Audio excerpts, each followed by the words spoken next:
Hello and welcome. I hope you all enjoy tonight's cryptid horror stories. The oil in the lamp.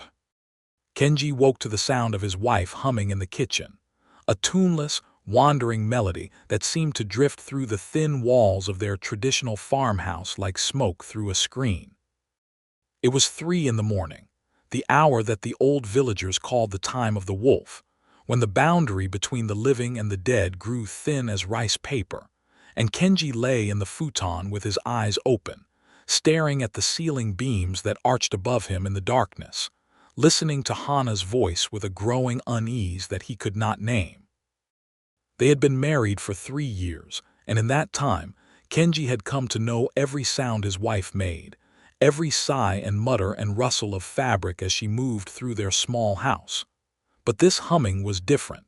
It was not the soft, contented sound of a woman preparing tea or arranging flowers. It was something older, something that existed before language, a sound that made the hair on Kenji's arms stand erect and his stomach clench with a primal, unreasoning dread. He sat up, the quilt falling from his shoulders, and the cold air of the autumn night hit his bare chest like a splash of water. The house was dark, lit only by the faint glow of the embers in the hearth, and the shadows seemed to move with a life of their own, twisting and stretching in ways that suggested they were not merely the absence of light, but things that had intentions, appetites, desires. He stood, his legs unsteady from sleep, and he walked toward the kitchen on feet that made no sound on the tatami mats, a lifetime of rural upbringing having taught him to move through his own home with the stealth of a hunter. The kitchen was at the end of a short hallway that connected the sleeping quarters to the main living area, and as Kenji approached, he smelled something that made him pause. It was not the smell of food, though Hana often woke in the night to prepare a small meal if sleep eluded her. It was the smell of copper, heavy and metallic, like the taste of a penny held too long on the tongue, mixed with something else, something sulphurous and ancient that reminded him of the mineral springs that bubbled up from the mountainside behind the village, springs that the locals avoided, because they said the water was tainted by the breath of something that slept in the caves below. The humming grew louder as he approached, and he could see a faint, flickering light dancing on the walls of the hallway, not the steady orange glow of the hearth, but a paler, more erratic illumination that seemed to pulse in time with his own heartbeat. Kenji's hand found the doorframe, and he peered around the corner into the kitchen, and what he saw there stopped his breath in his throat and froze the blood in his veins. Hana was sitting at the low wooden table, her back to him, her long black hair loose and unbound, cascading down her back like a waterfall of ink.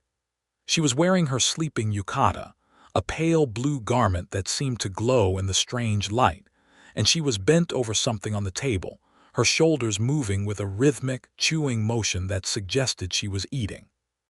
But it was not the eating that made Kenji's mind reel. It was the lamp. The oil lamp that sat on the shelf above the stove was burning, but the flame was wrong.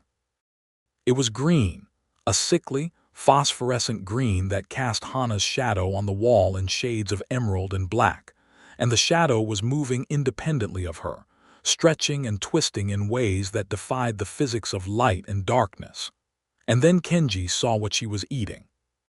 It was a liver, a raw, bloody liver, still warm from the body it had been torn from, glistening in the green light as Hana lifted it to her mouth with both hands and tore at it with teeth that seemed, in the flickering glow, to be too long, too sharp, too white for a human mouth. Kenji did not scream.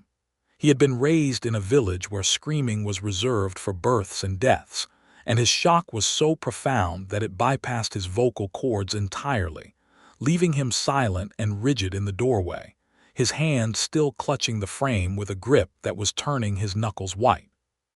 He watched his wife eat the liver, watched the blood run down her chin and drip onto the pale blue fabric of her yukata, watched her jaws work with a mechanical efficiency that was utterly unlike the delicate, careful way she usually consumed her meals.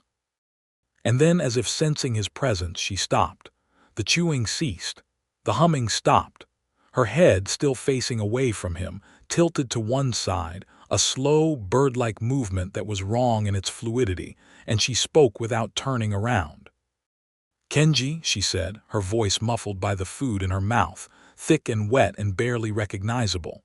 "You're awake early." The words were ordinary, the tone conversational, but the context was a nightmare, and Kenji felt his sanity beginning to fray at the edges like an old cloth.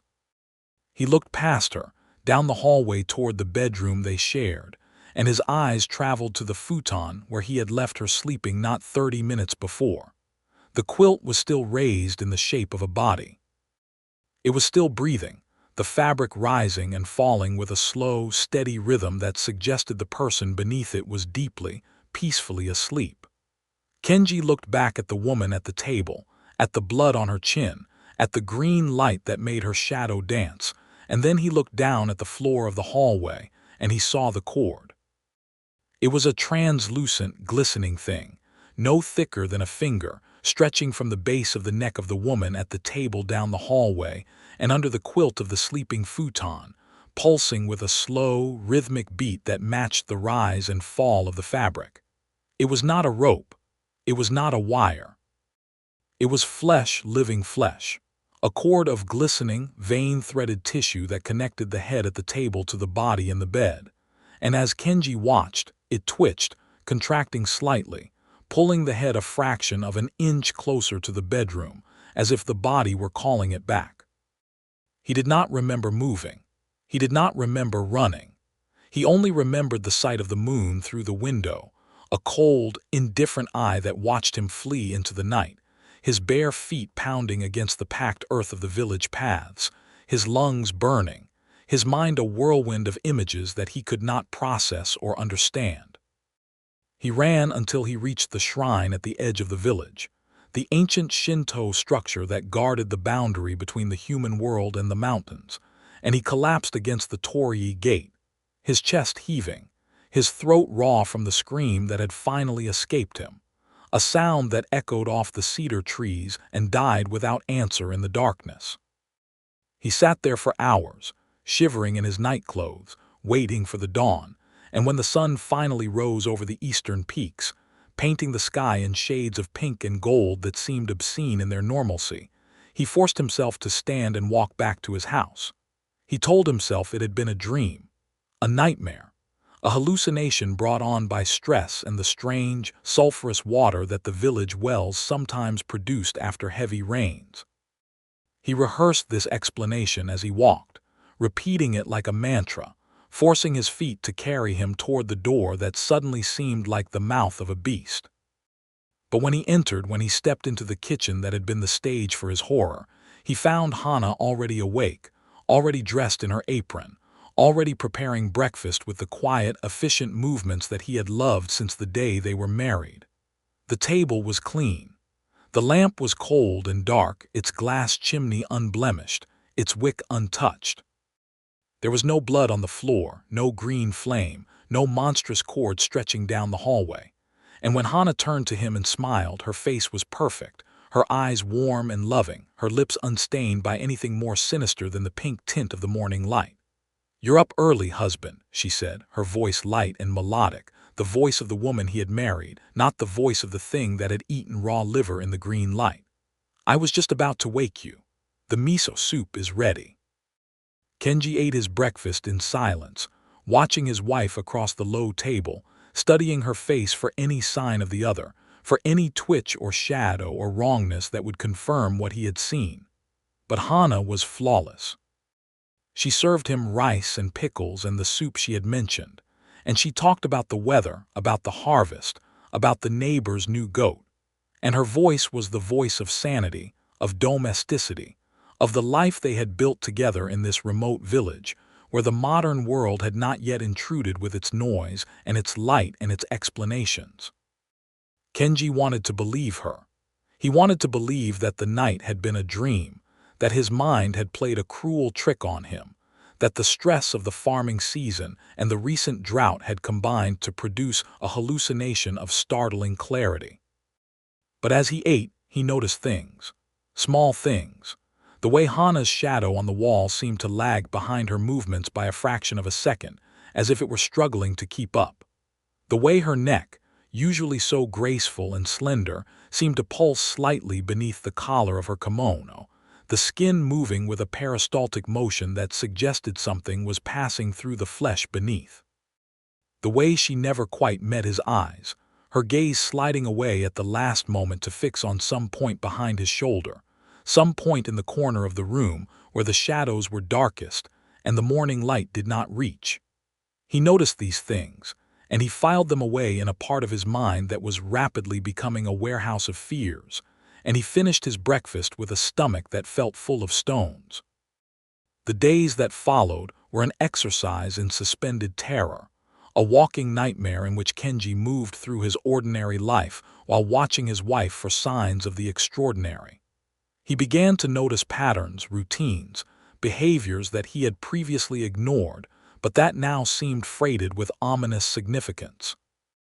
Hana had always been a quiet woman, reserved and demure in the traditional manner, but her silence had taken on a new quality, a watchfulness that made Kenji feel as if he were being studied, evaluated, measured by eyes that saw more than human eyes should see.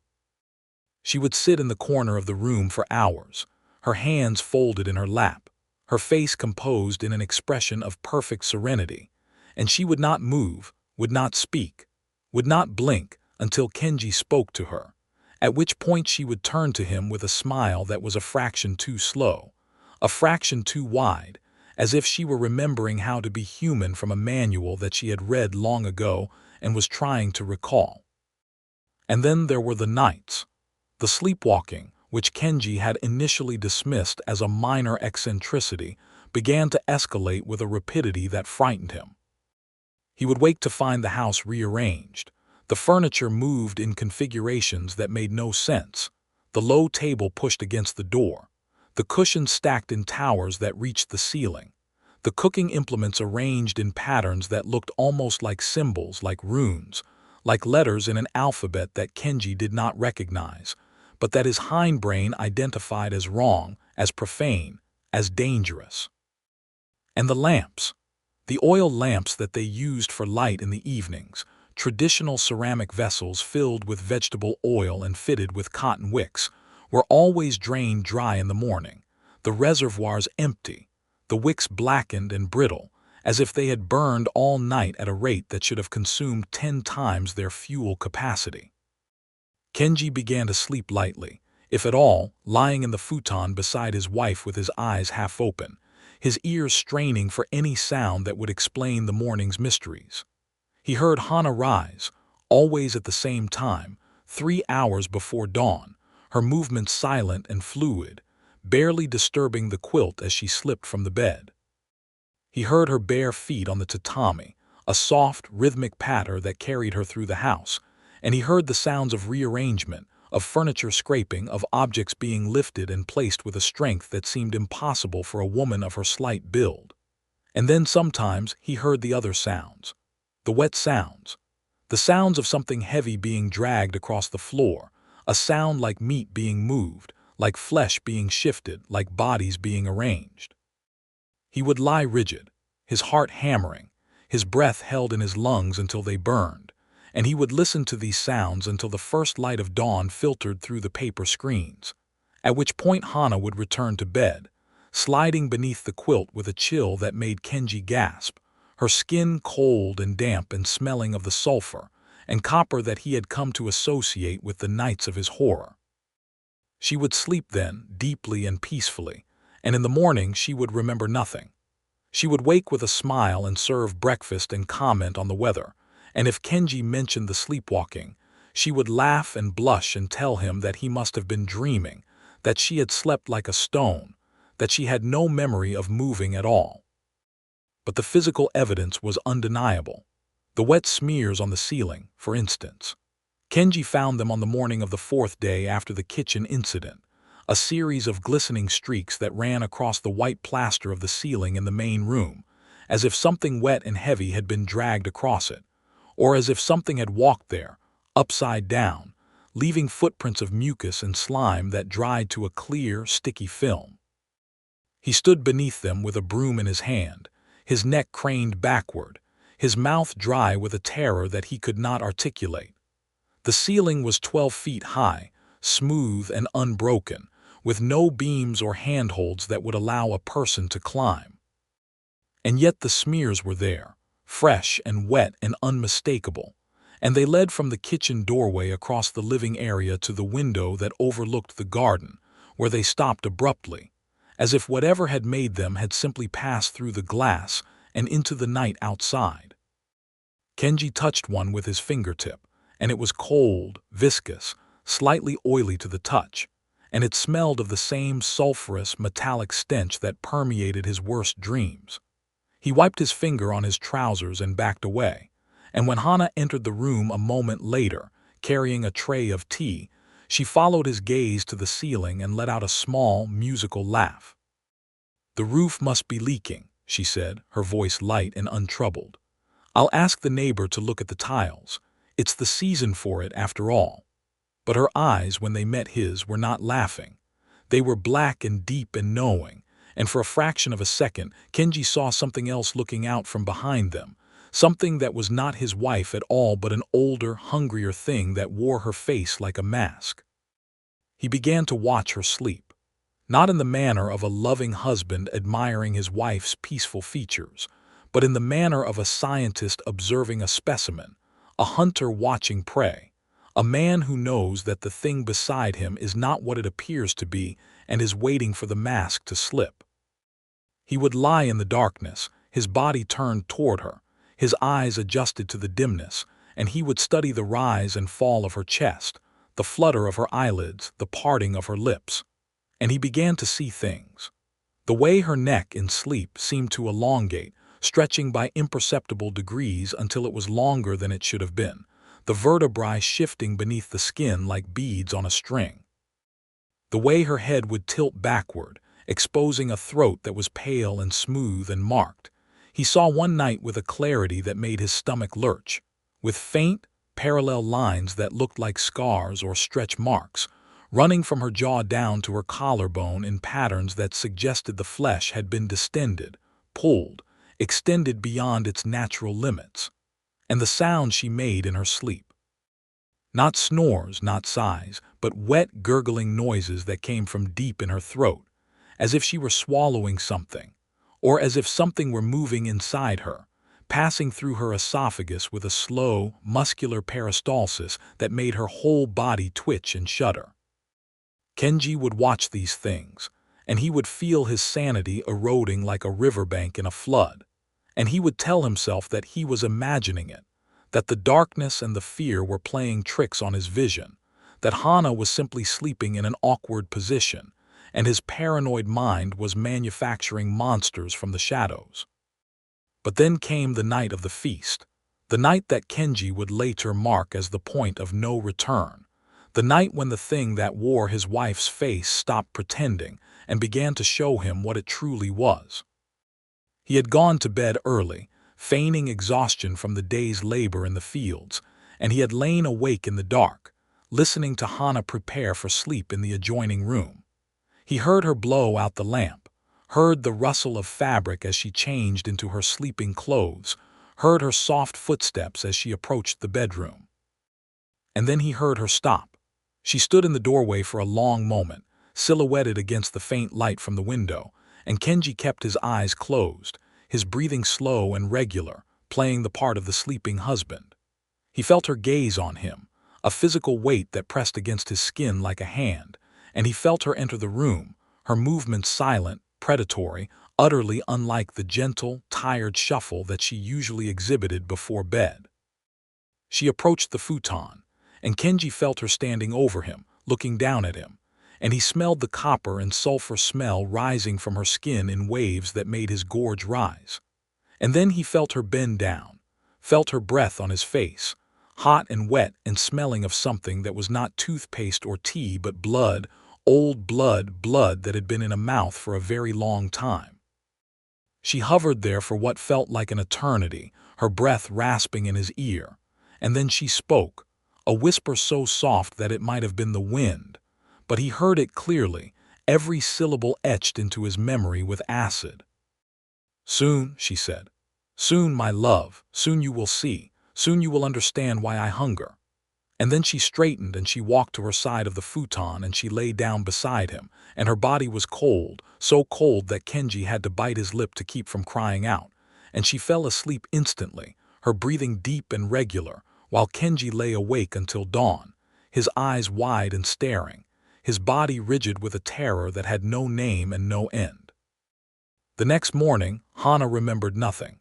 She woke with the sun, stretching and yawning like a cat, her skin warm and flushed, her eyes bright and clear, and she kissed Kenji on the cheek with lips that were soft and human, and tasted of nothing more sinister than the honey she used to sweeten her morning tea. Kenji sat at the breakfast table, his hands trembling around his bowl of rice, and he watched her move through the kitchen with a grace that was almost supernatural, her neck long and elegant, her movements fluid and precise, and he wondered if he had finally gone mad, if the isolation of the village and the strain of the farming life had broken something in his mind that could not be repaired. But then he looked at the ceiling, and he saw the smears, dried now to a yellowish film that caught the morning light like the trail of a slug, and he knew that he was not mad. The world was mad. His wife was mad. Or rather, the thing that shared his bed and ate his food and smiled at him with borrowed lips was mad, in the sense that it was not sane by any human measure, that its thoughts and desires and appetites were drawn from a well of darkness that had no bottom and no shore. And Kenji knew, with a certainty that settled in his gut like a cold stone, that if he did not find out what was happening to Hana, if he did not discover the source of her transformation and stop it, he would be the next thing on the menu. He would be the raw liver on the table, the blood in the mouth, the flesh that was dragged across the ceiling in the dead of night. He looked at his wife, at her perfect, serene, monstrous face, and he felt the first stirrings of a resolve that was born not of courage, but of desperation, a determination to fight for his life against an enemy that wore the mask of his beloved. The search began that day, not with fanfare or declaration, but with a quiet, methodical examination of the house, the garden, the outbuildings, and the secrets that Hana had kept hidden from him in the 3 years of their marriage. Kenji did not know what he was looking for, but he knew, with the instinct of a hunted animal, that he would find it. The truth was in the house. The truth was in the walls. The truth was in the blood and the sulfur and the green light of the lamps, and it was waiting for him to uncover it, to peel back the layers of normalcy like skin from a wound, and to look at the horror that pulsed beneath. He started with the obvious places, the drawers and cabinets and storage chests that held the ordinary detritus of their shared life. He found nothing in the kitchen but utensils and provisions, nothing in the living area but books and scrolls, and the traditional decorations that Hana had brought from her family home when they married. He searched the bedroom, his hands trembling as he rifled through her clothing, her personal effects, the small lacquered box that held her jewelry and her cosmetics, and he found only the trappings of a normal woman, a woman who liked pretty things, who kept her hair with pins of ivory and jade, who powdered her face with rice flour and tinted her lips with crushed petals. But as he was replacing the box, his fingers brushed against something hard and rectangular beneath the false bottom of the chest, a compartment that he had never known existed. He pried it open with a hairpin, his heart hammering, his breath held, and he found the ledger. It was old, ancient, bound in cracked leather that smelled of mildew and decay, and the pages were filled with handwriting that was not Hana's, not her mother's, but the hand of someone who had lived generations ago, someone who had recorded the secrets of a family that was cursed in ways that Kenji could not yet comprehend. He slipped the ledger into his shirt, his hands shaking, his mind racing, and he resolved to read it in secret, away from the house, away from the eyes that he could feel watching him from the corners of the room, from the shadows beneath the floor, from the dark spaces between the ceiling beams where the wet smears waited to be made again. He had found the first clue. And like all first clues in stories of horror, It was not a comfort but a door that opened not onto answers but onto deeper, darker questions, a door that led down into the basement of the world where the Rokurokubi waited, where the neck stretched and the head detached and the hunger that was older than love consumed everything in its path. Kenji hid the ledger beneath the floorboards of the tool shed, and he returned to the house with a smile on his face and a scream locked in his throat, and he sat across from his wife at the dinner table, and he watched her eat with a daintiness that was belied by the smear of sauce at the corner of her mouth, a smear that looked in the lamplight exactly like blood. Kenji spent the afternoon of his discovery in the fields, ostensibly repairing the irrigation ditches that fed water to the rice paddies, but in reality hiding in the lee of an earthen berm with the stolen ledger open on his knees, his eyes scanning the cramped, archaic handwriting with a desperation that bordered on religious fervor. The sun was warm on his back, the air filled with the sound of cicadas and the distant laughter of children from the village below, and the contrast between the peaceful, ordinary world and the horrors contained in the book made Kenji's head spin, with a disorientation that was almost physical. The ledger belonged to Hana's grandmother, a woman who had died before Kenji ever met his wife, a woman whose name was spoken in the village only in whispers and whose grave, Kenji now learned, had been placed outside the consecrated ground of the temple cemetery, separated from the resting places of the righteous by a wall of uncut stone and a row of pine trees that the locals called the barrier of shame. The first pages of the ledger were mundane, records of household expenses and seasonal observations, but as Kenji flipped deeper into the book, the handwriting changed, growing more frantic, more cramped, the ink darker and more heavily applied, as if the writer had been pressing the brush with increasing force, driven by an urgency that transcended the ordinary concerns of a village matriarch. And then, on the 17th page, he found the entry that changed everything, the entry that would recontextualize his marriage, his wife, and his future into a narrative of supernatural dread that no amount of rationalization could explain away. "The curse awakened in me on the night of my wedding," the grandmother had written, the characters slanting across the page like falling bodies.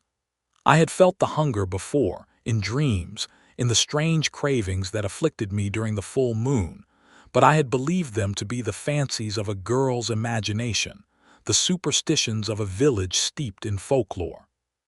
But on the night I lay with my husband for the first time, when the devotion between us was sealed in the traditional way, I felt something unlock inside me, something that had been waiting in my blood since the day of my birth, something that my mother had warned me about in her final hours with a fear that I had mistaken for madness. The neck stretches, the head detaches, the hunger rises. These are not metaphors, not poetic descriptions of a woman's appetites, but physical realities that I can no longer deny. I am Rokurokubi. I am Nukakubi. I am the thing that my ancestors betrayed, and the god whose priest they murdered has marked our line for eternal punishment. The love that triggers the curse is not a romantic notion but a biological key, a switch that is thrown when the woman enters a marriage of true devotion, when the heart opens fully to another, and the irony is too cruel to bear. My happiness is the fuel for my monstrosity. The more I love my husband, the more I hunger. The more I hunger, the more I must feed. And the feeding is not on grain or meat or the ordinary sustenance of the human table, but on the blood of the living, on the viscera of the small and the weak, on the fluids that course through veins and the organs that pulse with life's rhythm. I have tried to fight it. I have tried to starve the thing inside me, to deny it the sustenance it craves, but the hunger is not a desire that can be suppressed by willpower. It is a physical need, as urgent and as painful as the need to breathe, and when it comes upon me in the dark hours, I am no longer myself. I am the curse. I am the mouth. I am the endless throat that opens into the abyss. Kenji read these words with a numbness that spread from his fingers to his chest, a cold paralysis that made the warm afternoon feel like the dead of winter. He thought of Hana, of her serene smile and her gentle hands, and the way she had looked at him on their wedding day with an expression of such pure, unadulterated joy that he had felt his heart would burst with the weight of it. He had believed that joy to be the culmination of their courtship, the reward for patience and fidelity, and the traditional virtues that their village prized above all others. But now he understood, with a clarity that was as sharp as a scalpel, that the joy had been a trigger, that the love had been a key turning in a lock that had been rusted shut for generations, and that the woman he had married was not merely his wife, but the latest vessel for an ancient curse that fed on the very emotion that made her human. The ledger continued, page after page of confession and horror, detailing the grandmother's nocturnal wanderings, the animals she had drained, the way her neck had begun to stretch on the nights of the new moon, reaching out from her body like a serpent, her head detaching to float through the village in search of prey, while her body remained in bed beside her unsuspecting husband, warm and breathing and utterly empty. She described the trophies she had kept, the small animals from the neighborhood, the cats and dogs and rabbits and chickens, drained of blood but not eaten, their bodies left in hidden places as evidence of a feeding that was not about sustenance, but about the act itself, about the assertion of dominance, about the pleasure of the kill. And she described the fear, the constant, gnawing fear that she would one night lose control completely, that the hunger would grow too strong to be satisfied by animals, that she would turn her attentions to her husband, to her children, to the neighbors who trusted her and smiled at her in the daylight, and suspected nothing of the monster that shared their beds. Kenji closed the ledger and sat for a long time in the dirt, the cicadas screaming around him, the sun beating down on his neck, his mind a blank void where thought could not penetrate. He thought about the nights he had spent watching Hana sleep, the way her neck had elongated, the way her head had tilted back to expose the throat marked with parallel lines. He thought about the wet smears on the ceiling, the clear, viscous slime that had dried to a yellow film, and he understood now that it was not roof leak or condensation but the trail of Hana's neck, the mucus that lubricated its passage as it stretched and twisted through the house, carrying her head to places that her body could not reach. He thought about the green light of the lamp, the way the flame had burned with a phosphorescence that was not natural, and he realized that the curse was not merely physical but spiritual, that the entity inside Hana could manipulate fire and shadow, could turn the ordinary tools of domestic life into instruments of the uncanny. And he thought about the cord, that translucent, glistening cord of flesh that had connected the head at the table to the body in the bed, and he understood with a nausea that made him retch into the dry grass that the cord was not a temporary connection but a permanent feature, a biological umbilical that tethered the head to the body, even when the two were separated by rooms and walls and impossible distances. The Rokurokubi was not a woman with a detachable head. It was a creature of two parts, a body that slept and a head that hunted, linked by a cord of living tissue that could stretch to infinity and beyond, a symbiosis of horror that was as elegant in its cruelty as it was inescapable in its logic. He hid the ledger beneath the floorboards of the tool shed, his hands trembling, his heart heavy with a burden that he could not share and could not bear alone. He walked back to the house as the sun began to set, painting the sky in shades of crimson and gold that seemed to mock him with their beauty, and he found Hana in the kitchen, preparing dinner with the quiet competence that had always been one of her most appealing traits.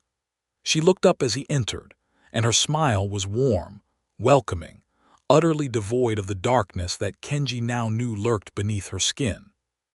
"You're late, husband," she said, her voice light and musical. "The miso soup is getting cold." Kenji stood in the doorway, his hands dirty from the ledger, his clothes stained with sweat and dust, and he looked at his wife with eyes that were newly opened, newly aware, and he saw her not as the woman he loved but as a battlefield, a contested ground where the human and the monstrous waged a war that had been raging for generations. He saw the way her neck moved when she swallowed, The way her head seemed to float slightly above her shoulders, supported by muscles that were more than muscles, by a structure that was not entirely skeletal. He saw the faint, parallel lines on her throat, the stretch marks of a neck that had been extended and retracted so many times that the skin had begun to lose its elasticity, to sag and pucker in ways that makeup could not conceal. And he saw, in the depths of her dark eyes, a flicker of something that was not Hana at all, something that watched him from behind her pupils with an amusement that was ancient and cold and hungry. He ate his dinner in silence, his chopsticks moving mechanically, his taste buds deadened by the fear that coiled in his stomach like a snake. Hana chattered about the village gossip, about the price of rice, about the new priest who had arrived at the shrine and was planning a festival for the coming equinox, and her voice was the voice of any ordinary wife, any ordinary woman, any ordinary life.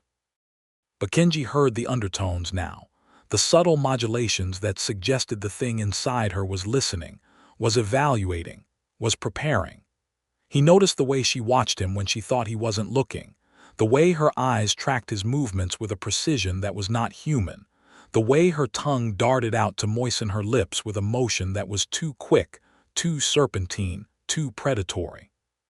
And he noticed the way she ate, not with the delicate, careful movements that she had always exhibited, but with a new enthusiasm, a new relish, a new pleasure in the textures and tastes of flesh that suggested her palate was expanding, evolving, moving beyond the realm of cooked food and into the territory of the raw, the bloody, the living. She chewed her fish with a vigor that was almost sexual, her jaws working with a power that belied her slight frame, and when she swallowed, her throat moved with a peristaltic motion that was too long, too complex, too muscular for a normal esophagus. Kenji watched these things, and he said nothing, because there was nothing to say, because the words that would explain the horror were words that he could not speak aloud, words that would transform his wife from a woman into a monster and himself from a husband into a victim. That night he pretended to sleep. He lay in the futon beside Hana, his body turned toward the wall, his eyes closed to slits that allowed him to observe the room in shades of gray and shadow. He waited. He listened. And after what felt like hours, he heard her rise. Not with the usual sounds of a sleeper shifting in their dreams, but with a smooth, fluid motion that suggested she had never been asleep at all, that she had been lying in wait, counting his breaths, measuring his heart rate, waiting for the moment when his guard was lowest. She rose from the futon, and Kenji felt the chill of her absence, the cold spot where her body had been, and he heard her bare feet on the tatami, soft and rhythmic, carrying her toward the door. But this time he followed. Not immediately, not obviously, but after a count of 100, he slipped from the quilt with a stealth that he had learned in childhood, tracking deer through the mountain forests, and he padded after her into the darkness of the house. She was not in the kitchen. She was not in the living area.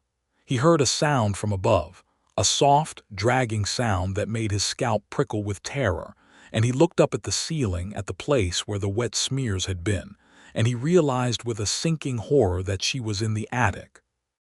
The attic was a space that they never used, a dark, cramped compartment beneath the roof that held the detritus of generations, old clothes and broken furniture and boxes of papers that had been forgotten by ancestors who had long since turned to dust. Kenji had not been in the attic since the day they moved into the house, and Hana had shown no interest in it, had never mentioned it, had seemed to regard it with the same indifference that she showed toward all the other unused corners of their home. But now she was there, and Kenji knew, with the certainty of a man walking toward his own execution, that he had to follow. He found the ladder in the hallway, a wooden contraption that folded down from a hatch in the ceiling, and he climbed it with hands that were slick with sweat, his heart hammering so loudly that he feared she would hear it, that the thing in the attic would turn its attention from whatever it was doing and focus on the sound of his terror. The hatch opened with a soft creak, and Kenji peered into the attic, his eyes adjusting slowly to the deeper darkness, and he saw her. Or rather, he saw it. Hana's body was standing in the center of the attic, motionless, her arms at her sides, her head tilted back at an angle that would have broken a normal neck, her eyes open and staring at the rafters above. But her head was not attached to her neck. It was floating, suspended in the air 3 feet above her shoulders, connected to the body by that translucent, glistening cord that Kenji had seen in the kitchen, the cord that pulsed with a slow, rhythmic beat like a second heartbeat.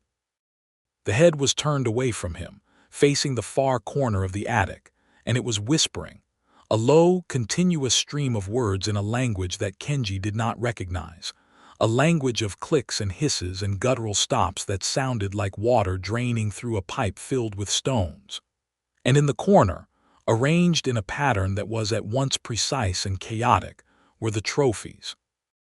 The small animals from the neighborhood, the cats and dogs and rabbits and chickens, the bodies that the grandmother had described in her ledger, drained of blood but not eaten, their fur matted and their eyes open, and their mouths frozen in expressions of terror that suggested they had seen what was coming for them and had been unable to flee. There were dozens of them, arranged in concentric circles around a central space that was empty, a space that was waiting, Kenji realized with a nausea that made his head spin, for something larger, something human. He did not scream. He did not move. He stood frozen in the hatchway, his body rigid with a terror that was beyond physical reaction, and he watched as Hana's head completed its whispered litany and turned, slowly, deliberately, to face him. The movement was not the quick snap of a neck turning, but the smooth rotation of an object on a string, the head pivoting in midair with a grace that was utterly inhuman, the eyes finding him in the darkness with a precision that suggested she had known he was there all along. And she smiled. The smile was Hana's smile, the same curve of the lips, the same crinkle of the eyes, but it was wrong in a way that made Kenji's soul shrivel. It was too wide. It was too knowing. It was the smile of something that had been pretending to be human for so long that it had forgotten the exact proportions of the expression, and now, in the moment of revelation, it no longer needed to pretend. "Kenji," the head said, its voice soft and warm and utterly, devastatingly familiar. "You found my collection. Do you like it? I've been saving them for you."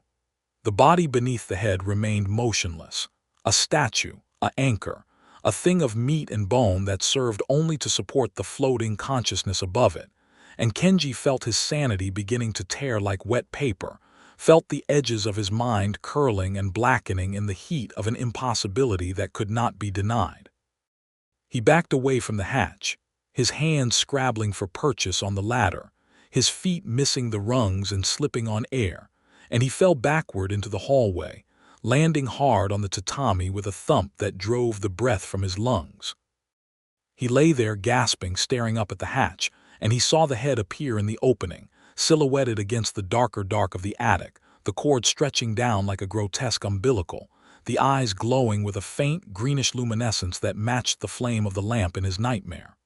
"Don't be afraid, husband," the head cooed, its voice dripping with a tenderness that was more terrible than any threat. "Soon we will be together, truly together, in the way that the curse intends. In the way that I have always dreamed." And then the head withdrew, and the hatch closed with a soft, final click, and Kenji lay in the hallway, alone, his body shaking with convulsions that were indistinguishable from sobs, his mind a shattered landscape of horror and disbelief. The creature in the attic was not his wife, but it was not entirely not his wife either. It was something in between, a hybrid of the woman he loved and the curse that had consumed her, and he understood, in the depths of his despair, that the battle for Hana's soul was not one that could be won with reason or with love, or with the ordinary tools of human connection. It was a battle that would require weapons that he did not possess, knowledge that he did not have, and a willingness to descend into darkness that would make the horror of the attic seem like a pleasant memory by comparison. He had found the curse. Now he had to find the cure. And the ledger, hidden beneath the floorboards of the tool shed, held the key not to salvation, but to strategy, to a ritual that the grandmother had described in the final pages, a desperate, last-ditch attempt to bind the thing inside her, to silence the hunger, to return the Rokurokubi to the human form from which it had been spawned. The ritual required darkness. It required silence. It required the extinguishing of all lamps, all lights, all fires, and the binding of the body with ropes of silk and cords of blessed hemp. It required a husband's love, or a husband's hate, or a husband's willingness to sacrifice everything he held dear in the name of a purity that might not exist. Kenji lay in the hallway until dawn, listening to the sounds of the attic above him, the soft whispering, the wet dragging, the rhythmic pulsing of the cord that connected the head to the body, and he knew that the time for pretense was over. The time for sleep was over. The time for ordinary life, for domestic bliss, for the comfortable delusion that the world was a sane and orderly place, was over. The oil in the lamp had burned down to the wick, and the darkness that remained was not empty. It was full. It was hungry, and it was waiting for him to make his move. The days that followed Kenji's discovery in the attic were a masterclass in self-control, a performance of normalcy so perfect that it would have fooled even the most discerning observer, had there been anyone in the remote village to observe them. But the village was small, isolated, and deeply traditional, and the nearest neighbor was a quarter-mile away, separated by rice paddies and irrigation ditches, and a stand of bamboo that whispered secrets in the wind. Kenji and Hana lived alone, as they had always lived, and the silence of their domestic life was now a weapon that cut both ways. Kenji woke each morning with the ledger's words burning behind his eyes, the grandmother's confessions a constant, acidic presence in his thoughts, and he would rise and dress and go about his chores with the mechanical precision of a clockwork figure, smiling at Hana, complimenting her cooking, discussing the weather and the crops and the mundane concerns of rural existence with a voice that sounded like his own, but felt like it belonged to someone else, someone far away, someone watching the scene from a safe distance through binoculars. Hana, for her part, maintained her facade with an equal, if more sinister, perfection. She woke with the sun, prepared the meals, tended the garden, and greeted Kenji with a smile that was warm and welcoming, and exactly calibrated to the expectations of a loving wife. But Kenji saw the differences now, the subtle cracks in the mask that he had previously ignored but that now seemed as wide as canyons. The way her neck moved when she turned to look at him, a fraction too fluid, a fraction too long, the vertebrae shifting beneath the skin with a sound that was almost audible, like beads on an abacus being moved by invisible fingers. The way her shadow on the wall seemed to move independently of her body, stretching and contracting with a will of its own, reaching toward Kenji's throat when her back was turned, withdrawing when she faced him again. And the way she watched him eat, her eyes fixed on his throat, on the pulse that beat beneath the skin, on the jugular vein that stood out in sharp relief when he swallowed, her tongue darting out to moisten her lips with a motion that was not erotic but diagnostic, the way a doctor might examine a patient or a chef might assess a cut of meat. The escalation began on the fourth night after the attic, though Kenji would later realize that it had been building for weeks, for months, perhaps since the very beginning of their marriage, a slow accumulation of power and hunger that was now reaching a critical mass. He had gone to bed early, feigning exhaustion from a day of heavy labor in the fields, and he had lain in the futon with his body turned toward the wall and his eyes closed to slits, maintaining the pretense of sleep while his ears strained for the slightest sound. Hana had come to bed shortly after, her movements silent and fluid, and she had lain down beside him with a chill that made him gasp despite his preparation. They lay in silence for a long time, the only sound the wind in the bamboo and the distant hooting of an owl, and Kenji felt his tension gradually easing into a genuine drowsiness, a fatigue so profound that it threatened to pull him under despite his vigilance. And then he felt it. A pressure against his back, A warmth that was not the warmth of a body but the warmth of breath, hot and wet and smelling of copper and old blood. Breath that was coming from a source that was not the futon beside him but from somewhere above. He did not move. He did not open his eyes. But his heart began to pound with a violence that he was certain must be audible, a drumming against his ribs that felt like it would crack his sternum. The breath moved closer, tracing a line down his spine, and he felt the presence of Hana's face hovering over him, inches from the back of his neck, and he knew, with a certainty that transcended fear, and entered the realm of pure, animal instinct, that she was not lying in the futon anymore. She was floating. Her head was detached, suspended in the air above him, the cord stretching down to her body which remained in the bed, warm and breathing and utterly empty.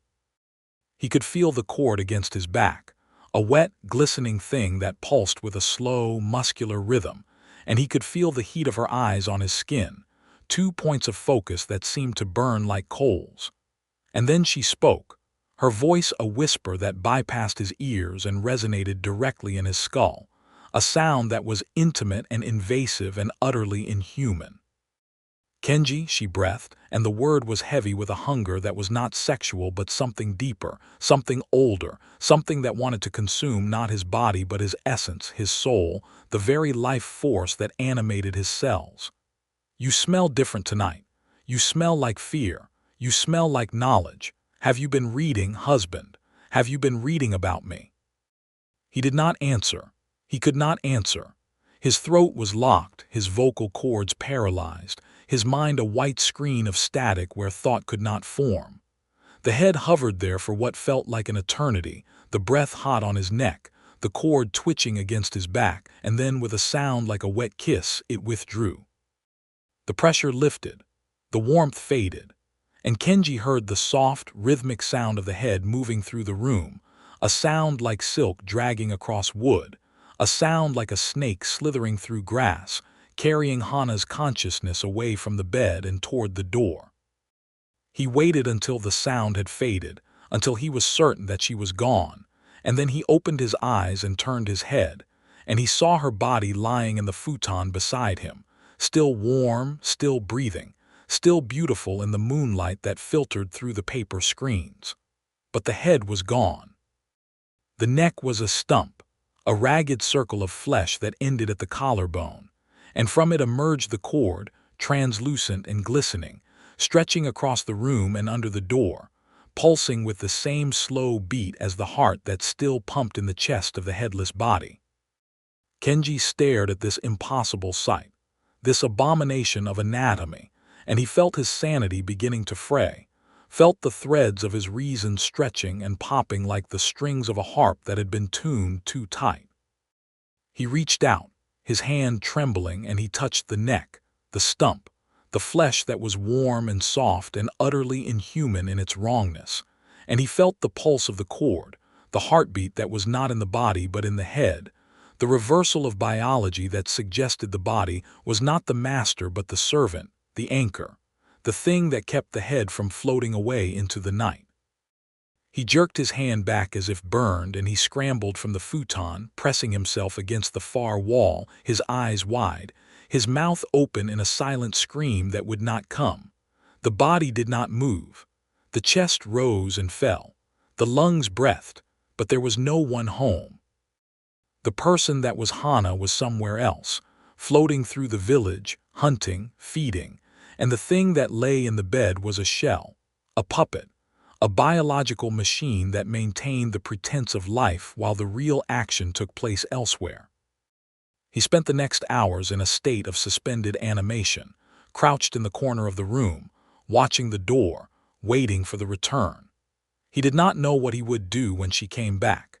He did not know if he could fight, if he could flee, if he could do anything other than cower and pray that the hunger was sated, that the night would pass without incident, that the dawn would bring some return to normalcy that he knew was impossible but could not stop hoping for. And when she did return, when the cord began to retract and the head emerged from beneath the door, floating back to its place above the neck stump, Kenji watched with a fascination that was equal parts horror and awe. The head settled onto the neck with a sound like a wet slap, like a piece of meat being dropped onto a cutting board, and the flesh began to knit, the wound closing with a speed that was not natural, the skin sealing itself, the muscles reconnecting, the blood vessels finding their mates and reestablishing the circulation that made the body whole again. Within minutes, there was no sign of the separation. The neck was smooth and unblemished, the head was firmly attached, and Hana stirred in her sleep, her eyelids fluttering, a small smile playing across her lips as if she were dreaming of something pleasant.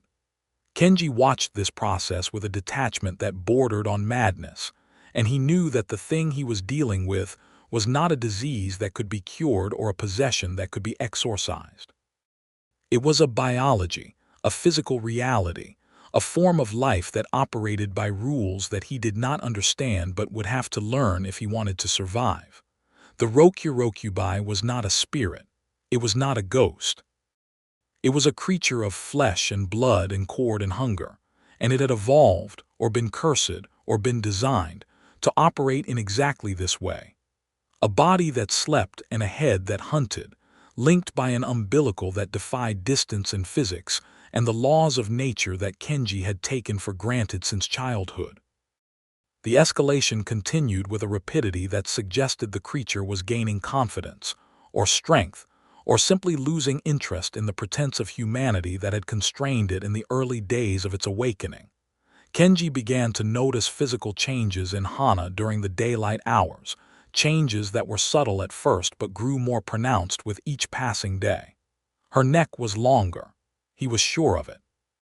Not dramatically, not obviously, but by fractions of an inch that accumulated over time, stretching the skin, pulling the muscles, giving her a swan-like grace that was beautiful in the way that a predator's grace is beautiful, the beauty of efficiency and danger, and the promise of violence contained in fluid motion. She moved differently, her head seeming to float above her shoulders on a column of flesh that was more flexible, more articulate, more independent than any human neck should be. She could turn her head almost 180 degrees, looking directly behind her while her body remained facing forward, a movement that she performed with a casualness that suggested she did not even realize it was impossible. And she began to spy on him. He would be working in the fields, his back to the house, and he would feel a prickle on the back of his neck, a sensation of being watched, and he would turn to find her standing in the doorway, her head tilted at an unnatural angle, her eyes fixed on him with an intensity that was not affectionate but evaluative, the way a butcher might evaluate a steer. Or he would be in the tool shed, reading the ledger by the light of a hidden candle, and he would look up to see her face at the window, her neck elongated to impossible length, stretching down from the roof above to peer through the glass with a curiosity that was not human, her lips moving in silent words that he could not hear but could read from the shapes they made. "I see you," those lips said. "I know what you're doing. I know what you're planning, and it won't work. Nothing works. Nothing has ever worked." The whispering began on the 7th night. Kenji had been lying in bed, his body rigid, his mind racing, when he felt the familiar chill of Hana's departure and heard the soft, wet sound of the head floating through the room. But this time, instead of leaving, the head paused beside his ear, and it began to speak. Not in Hana's voice, but in a voice that was older, deeper, resonant with the gravel of centuries and the authority of something that had never been human. It whispered things to him that she could not possibly know, secrets from his childhood, memories that he had never shared, fears that he had buried so deep that he had forgotten them himself. It whispered about the time he had drowned a kitten in the river, because his father had told him it was diseased, and the way the kitten had looked at him with eyes that were not accusing but understanding, accepting its fate with a grace that had haunted Kenji for 30 years. It whispered about the girl he had loved before Hana, the village beauty who had rejected him for a richer man, and the dark thoughts he had entertained about her disappearance, thoughts that he had never acted upon but that had festered in his heart like a canker. It whispered about his mother, dying of consumption in the house where he now lived, and the relief he had felt when she finally stopped breathing, the guilty, shameful relief of a son who loved his mother but could not bear to watch her suffer. These whispers came in a continuous stream, a river of poison that poured into Kenji's ear and eroded the foundations of his self-respect, his confidence, his will to resist. The head was inside him now, not physically but psychically, plucking the strings of his guilt and his shame with a skill that suggested it had been doing this for a very long time, to many husbands in many villages, across many centuries. And as it whispered, it fed. Kenji could feel the strength draining from his body, not in a physical way, not as if he were being bitten or drained of blood, but in a deeper, more essential way, as if the head were consuming his life force, his kai, his soul, drinking it in through the whispers like a vampire drinks blood through a puncture wound. He grew weaker with each passing night, his movements slower, his thoughts more scattered, his will to fight eroding like a sandcastle in the tide. But Kenji was not entirely without resources. The ledger had described this phase, this weakening, this psychic feeding, and it had offered a countermeasure, a ritual that was dangerous and uncertain but preferable to the slow death of the whispers. The ritual required preparation, and Kenji had spent the days of his weakness gathering the necessary materials. Ropes of silk blessed by the village priest, though the priest did not know the purpose of the blessing. Cords of hemp soaked in salt water and dried in the sun. A mixture of herbs and minerals that the grandmother had described as the scent of the earth before the curse. A combination of mugwort and sulfur and ground copper that smelled like the lake bed and the deep places where the old gods slept. He had hidden these materials in the tool shed, and he had waited for the right moment, the moment when Hana's confidence would be highest and her vigilance lowest, the moment when she would believe him too broken to resist. That moment came on the 10th night, the night that Kenji would later call the night of the feast, though the feast was not one of celebration, but of desperation, a last-ditch attempt to bind the beast before it consumed him completely. Hana had been particularly active that evening, her head detaching early, before they had even retired to bed, and Kenji had watched from the corner of his eye as it floated through the house, whispering to itself in that ancient, clicking language, arranging the trophies in the attic in new patterns that suggested some dark, approaching culmination.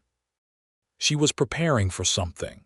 She was hungry for something more than the blood of cats and dogs, and Kenji knew, with a clarity that cut through his exhaustion like a knife, that tonight was the night. Tonight he would act or he would die. He waited until the head had departed, until the cord had stretched to its full length and carried the hunting consciousness out into the village, and then he rose from his feigned sleep with a speed that belied his apparent weakness. He moved to the tool shed, his heart hammering, his hands steady with a resolve that was born of pure terror, and he gathered his materials.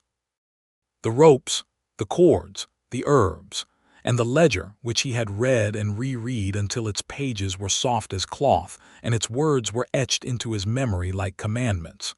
The ritual was simple in its conception but complex in its execution. He had to bind the body before the head returned. He had to extinguish all lights, all fires, all sources of illumination that might give the head a target to aim for. And he had to recite the words, the ancient words that the grandmother had transcribed from her own mother's lips, a language of binding and banishment that was older than the village, older than the shrine, older than the human presence on the island. He returned to the house with his arms full of salvation and destruction, and he set to work. He bound the body first, the warm, breathing, empty shell that lay in the futon with a peaceful expression on its face, as if dreaming of pleasant things.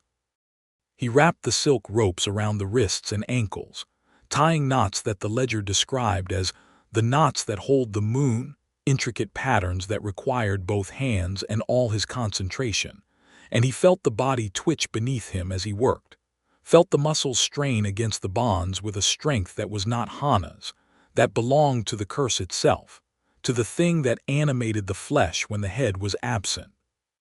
He tied the hemp cords around the neck, not tightly enough to choke but firmly enough to restrict the movement, to create a barrier that the cord of flesh would have to fight to penetrate. And he sprinkled the mixture of herbs and minerals around the bed in a circle that the ledger called the Ring of the Unborn, a boundary that was supposed to confuse the creature's senses and make it unable to locate its anchor. And then, when the body was bound and the circle was complete, he extinguished the lamps. One by one, he blew out the flames that burned in the ceramic vessels around the room, plunging the house into a darkness so complete that he could not see his own hand in front of his face, a darkness that was not merely the absence of light but a physical substance, a presence that pressed against his skin and filled his lungs with a weight that made breathing an effort. He sat in the dark in the center of the circle, the bound body beside him, and he waited, and he recited the words, the ancient words, the words of binding, the words that were supposed to save his life. But the head was already returning. He heard it before he saw it, the wet, dragging sound of the cord retracting, the soft thump of the head bumping against the walls as it navigated the darkness with a sense that did not require light. It was moving fast, faster than it had ever moved before, as if it sensed the danger, as if the ritual had triggered some alarm in the curse's consciousness that warned of approaching threat. Kenji recited faster, his voice rising, the words tumbling over each other in his haste to complete the binding before the head could reach the body, before the two could reunite, and the full power of the creature could be unleashed upon him. He heard the head in the hallway, the soft, rhythmic pulse of the cord, the wet slap of flesh against wood, and then he saw it, a pale, luminous shape floating in the darkness, the face of his wife but not his wife, the eyes glowing with a greenish light that was not reflection but combustion, the mouth open in a snarl that revealed teeth that were too long, too sharp, too white. The head saw him, saw the circle, saw the bound body, and it screamed. The scream was not a sound but a force, a physical wave of pressure that slammed into Kenji and knocked him backward, breaking the circle of herbs and scattering them across the floor in a rain of powder and dust. The head shot forward, the cord stretching like a rubber band, and it slammed into the bound body with a wet, meaty impact that made the whole bed shake. The body convulsed, the muscles straining against the ropes, the neck elongating, stretching, pulling upward as the head tried to reattach and the ropes tried to hold it down. Kenji scrambled to his feet, his hands shaking, his voice cracking as he tried to resume the recitation, but the words were gone, driven from his mind by the terror of what he was witnessing. The head was not reattaching. It was fighting. It was struggling against the bonds with a violence that was tearing the body apart, the silk ropes cutting into the wrists and ankles, blood welling up in the darkness, black and hot and smelling of copper. The neck stretched to impossible lengths, the skin tearing, the muscles snapping, the vertebrae popping like beads on a string, and Kenji realized with a horror that made him vomit into the darkness that the ritual was not working. The binding was not strong enough. The curse was too old, too powerful, too hungry to be contained by ropes and herbs and words that had been transcribed by a frightened old woman 3 generations ago.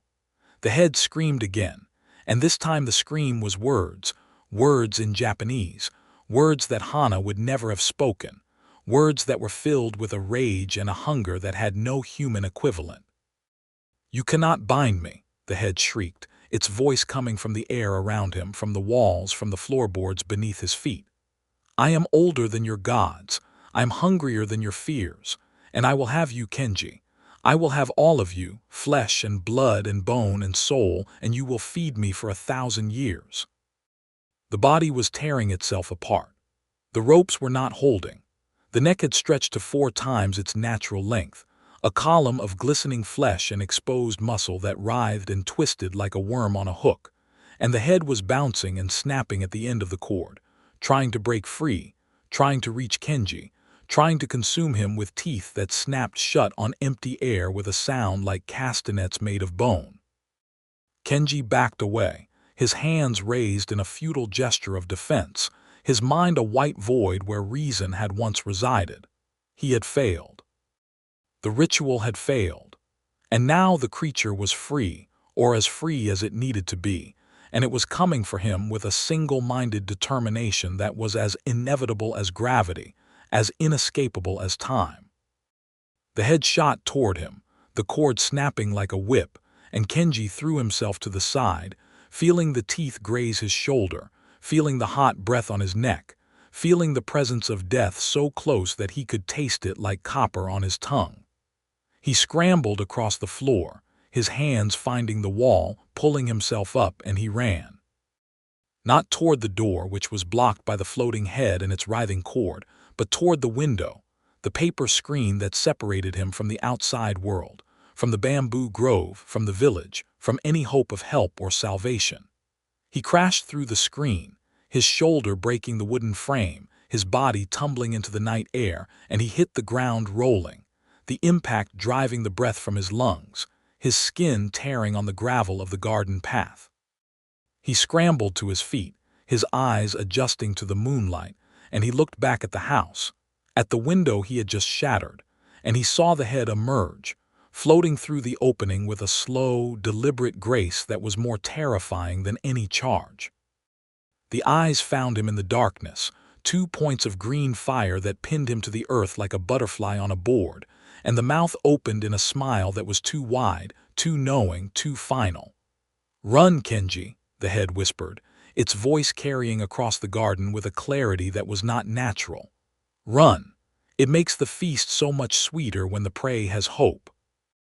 Kenji ran through the bamboo grove with a speed that was born not of athleticism, but of pure, unadulterated terror, his bare feet pounding against the packed earth of the path, his lungs burning, his vision reduced to a tunnel of moonlight and shadow that seemed to shift and twist around him like the walls of a nightmare. He could hear the head behind him, not floating but moving through the air with a purpose that was almost casual, a predator that knew its prey was exhausted, that knew the chase was a formality, that knew the outcome was inevitable. The wet, rhythmic sound of the cord dragging through the underbrush was a constant presence, a metronome of doom that matched the pounding of Kenji's heart, and he could feel the eyes on his back, 2 points of green fire that seemed to burn through his clothes and his skin and into the muscles beneath. He ran without direction, without plan, his only thought to put distance between himself and the thing that had been his wife, to find some refuge, some sanctuary, some place where the rules of the curse did not apply. But there was no such place. The village was dark and silent, the houses shuttered against the night, the inhabitants asleep behind walls that would not stop a floating head but that would certainly refuse to open for a man covered in blood and dirt, screaming about monsters. The shrine was at the edge of the forest, the ancient torii gate a silhouette against the moon, and Kenji ran toward it with a desperation that bordered on prayer, his hands outstretched, his mouth open in a silent scream. If anything could stop the curse, it was the shrine, the sacred ground, the presence of the kami that watched over the village and kept the older, darker things at bay. But as he approached the gate, he saw the head already there, waiting, floating in the center of the torii with a patience that was more terrible than any attack. It had not followed him. It had simply moved, taking shortcuts through space that defied geometry, arriving at his destination before he did with an ease that suggested it was not bound by the same laws that governed his heavy, desperate body. "There is no escape, Kenji," the head said, its voice soft and warm and utterly without mercy. "Not to the shrine, not to the village, not to the ends of the earth. I am bound to you by vows that you spoke willingly, by love that you offered freely, by a devotion that was real and true, and therefore the key that unlocked my hunger. You cannot undo what has been done. You cannot return what has been given." Kenji collapsed against the base of the torii gate, his body spent, his mind a shattered landscape of horror and disbelief. He looked up at the head, at the face that was still Hana's face, still beautiful, still composed in an expression of serene patience that suggested she was waiting for him to understand something, to accept something, to surrender to something. And in that moment, as the head floated closer, As the cord stretched and pulsed with a rhythm that matched the fading beats of his heart, Kenji understood the tragic twist of his situation, the cruel irony that the grandmother had hinted at in her ledger but had not fully explained. The curse was not a parasite. It was not an invader from outside that had taken over Hana's body and mind.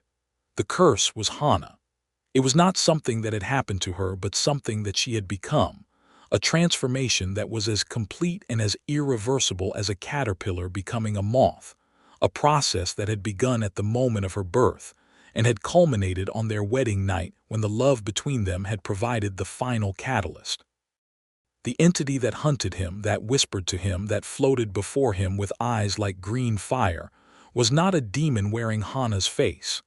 It was Hana herself, the true Hana, the Hana that had been hidden beneath the mask of domesticity and tradition, the Hana that had always been there, waiting, watching, hungry. The woman he had married, the woman he had loved, the woman who had served him rice and miso and smiled at him across the breakfast table, had been a shell, a performance, a costume worn by the real thing. And the real thing was a monster. "You understand now," the head said, and there was a tenderness in its voice that was more devastating than any threat. "You see that I am not separate from her. I am her. The Hana you loved was the mask. The Hana you fear is the truth. And the truth is that I have loved you, Kenji, in my way from the moment we met. I loved your smell. I loved your warmth. I loved the way your pulse beat in your throat when you slept. And now, my love, I want to be closer to you than I have ever been. I want to be inside you. I want to feel your heart beat from the inside. I want to drink the light from your eyes and keep it in my belly where it will never go out." The head floated closer, and Kenji saw the teeth, those terrible, elongated teeth that were not human, not animal, but something else entirely, something designed for a specific purpose, something that could pierce flesh and crack bone and extract the fluids that the creature craved with a precision that was surgical in its horror. He raised his hands, a futile gesture of defense, and he felt the teeth brush against his wrist, not biting but testing, pressing hard enough to leave red marks on his skin, and he knew that the end was moments away. But he was not ready to die, not like this. Not consumed by the thing he had loved, not digested in the belly of his own wife, not reduced to a trophy in some attic of horrors. He had one chance, one desperate, hopeless chance, and he took it. With a strength that came from somewhere beyond his exhaustion, beyond his fear, beyond the limits of his own body, he lunged forward and grabbed the head with both hands, his fingers sinking into the soft flesh of the cheeks, his thumbs pressing against the eyes, and he slammed it against the base of the torii gate with all the force he could muster. The impact was wet-meaty, and the head let out a scream that was not sound but pressure, a physical wave of force that slammed into Kenji and knocked him backward, his hands releasing their grip, his body tumbling across the ground. The head bounced against the stone, rolling to a stop in the dirt, and for a moment it lay there dazed, its eyes flickering, its mouth working silently. Kenji scrambled to his feet, his hands shaking, his mind racing, and he looked at the head with an expression that was equal parts triumph and despair. He had heard it. He had actually heard it, but he had not killed it, and now it was angry. The scream that followed was the sound of a world ending. The head rose from the ground, not floating but flying, propelled by a rage that was older than the village, older than the shrine, older than the human race itself, and it shot toward Kenji with a speed that was blinding. He threw himself to the side, feeling the teeth snap shut inches from his throat, feeling the cord whip past his face like a scythe, and he rolled across the ground, his hands finding a rock, a heavy, jagged stone that fit his palm like a weapon. He rose, the rock raised above his head, and he faced the head as it circled back for another pass, its eyes burning, its mouth open in a snarl that revealed the full, terrible length of its teeth. "You think you can fight me?" the head shrieked, its voice a physical assault that made Kenji's ears bleed. You think your love, your weakness, your pathetic human courage can stop what has been growing for 1,000 years. I am the hunger that never ends. I am the throat that never fills. I am the mouth at the end of the world, and you, Kenji, you are nothing but food. It charged again, and this time Kenji did not dodge. He stood his ground, the rock held high, and as the head reached him, as the teeth closed around his shoulder, piercing the flesh, grinding against the bone, he brought the rock down with every ounce of strength he possessed. The impact was not against the head but against the cord, the translucent, glistening cord that connected the head to the body back in the house, and the cord snapped with a sound like a violin string breaking, a high musical twang that echoed through the night, and was immediately followed by a silence so profound that it seemed to stop time itself. The head fell. Not gently, not gracefully, but like a stone, dropping from the air and landing in the dirt with a wet thud, its mouth opening and closing in silent gasps, its eyes wide and staring, the green fire fading to a dull, dying ember. Kenji stood over it, his shoulder bleeding, his body shaking, the rock still in his hand, and he watched as the head twitched, convulsed, and then went still. The teeth stopped snapping, the eyes stopped burning, and the face, Hana's face, returned to something that was almost human, almost peaceful, almost at rest. He had killed it. He had severed the connection between the head and the body, and the curse, deprived of its anchor, had died. He had won. He walked back to the house in a daze, his shoulder throbbing, his mind numb, his body moving on autopilot through the bamboo grove and the garden and the shattered window of the bedroom. The body was still in the futon, bound in the silk ropes that Kenji had tied with such care, and it was not moving. The chest was still. The lungs were silent. The skin was already cooling, taking on the grayish pallor of death that Kenji knew from his father's funeral, from his mother's passing, from all the losses that had taught him the visual language of mortality. He knelt beside the body, his hands trembling, and he touched the face that was Hana's face, the face that had smiled at him across the breakfast table, that had whispered love in the darkness, that had been the center of his world for 3 years. It was still warm, but the warmth was fading, and the eyes, when he closed them with a gentle pressure of his thumb, were empty, devoid of the green fire, devoid of the hunger, devoid of anything that suggested consciousness. He had killed her.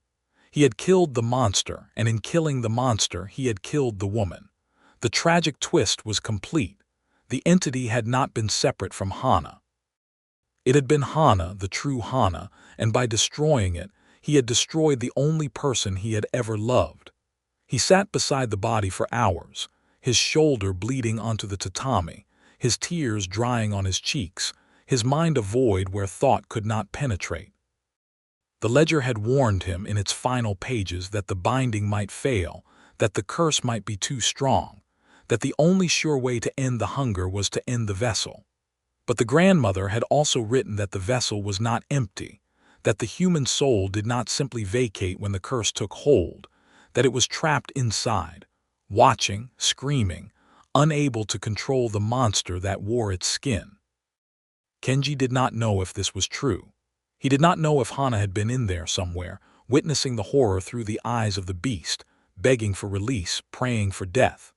He only knew that she was gone now, truly gone, and the house was silent in a way that it had never been before, a silence that was not peaceful but accusatory, a silence that said, with the eloquence of absence, that he had committed an act that could not be undone, a murder that was also a mercy, a victory that was also a defeat. He buried her the next morning, or rather, he buried the body, because he could not bring himself to call it Hana, not yet, not while the memory of the floating head was still so fresh, so vivid, so burned into his retinas. He dug the grave in the garden, in the place where she had planted her favorite flowers, the chrysanthemums that bloomed in autumn with a yellow brilliance that had always reminded her of the sun. He wrapped the body in a clean sheet, and he lowered it into the earth with hands that were steady but empty, and he covered it with dirt, patting the mound with a shovel that sounded like a drum in the silence of the morning. The villagers did not ask questions. They saw his blood-stained clothes, his hollow eyes, his defeated posture, and they assumed that Hana had died in the night, perhaps of the illness that had been rumored to afflict the women of her family, perhaps of some accident that was too terrible to speak of. They brought food and condolences and offers of help, and Kenji accepted them with a gratitude that was mechanical, automatic, a performance of grief that was not entirely performance because the grief was real. It was overwhelming. It was a tidal wave that threatened to drown him in its black depths.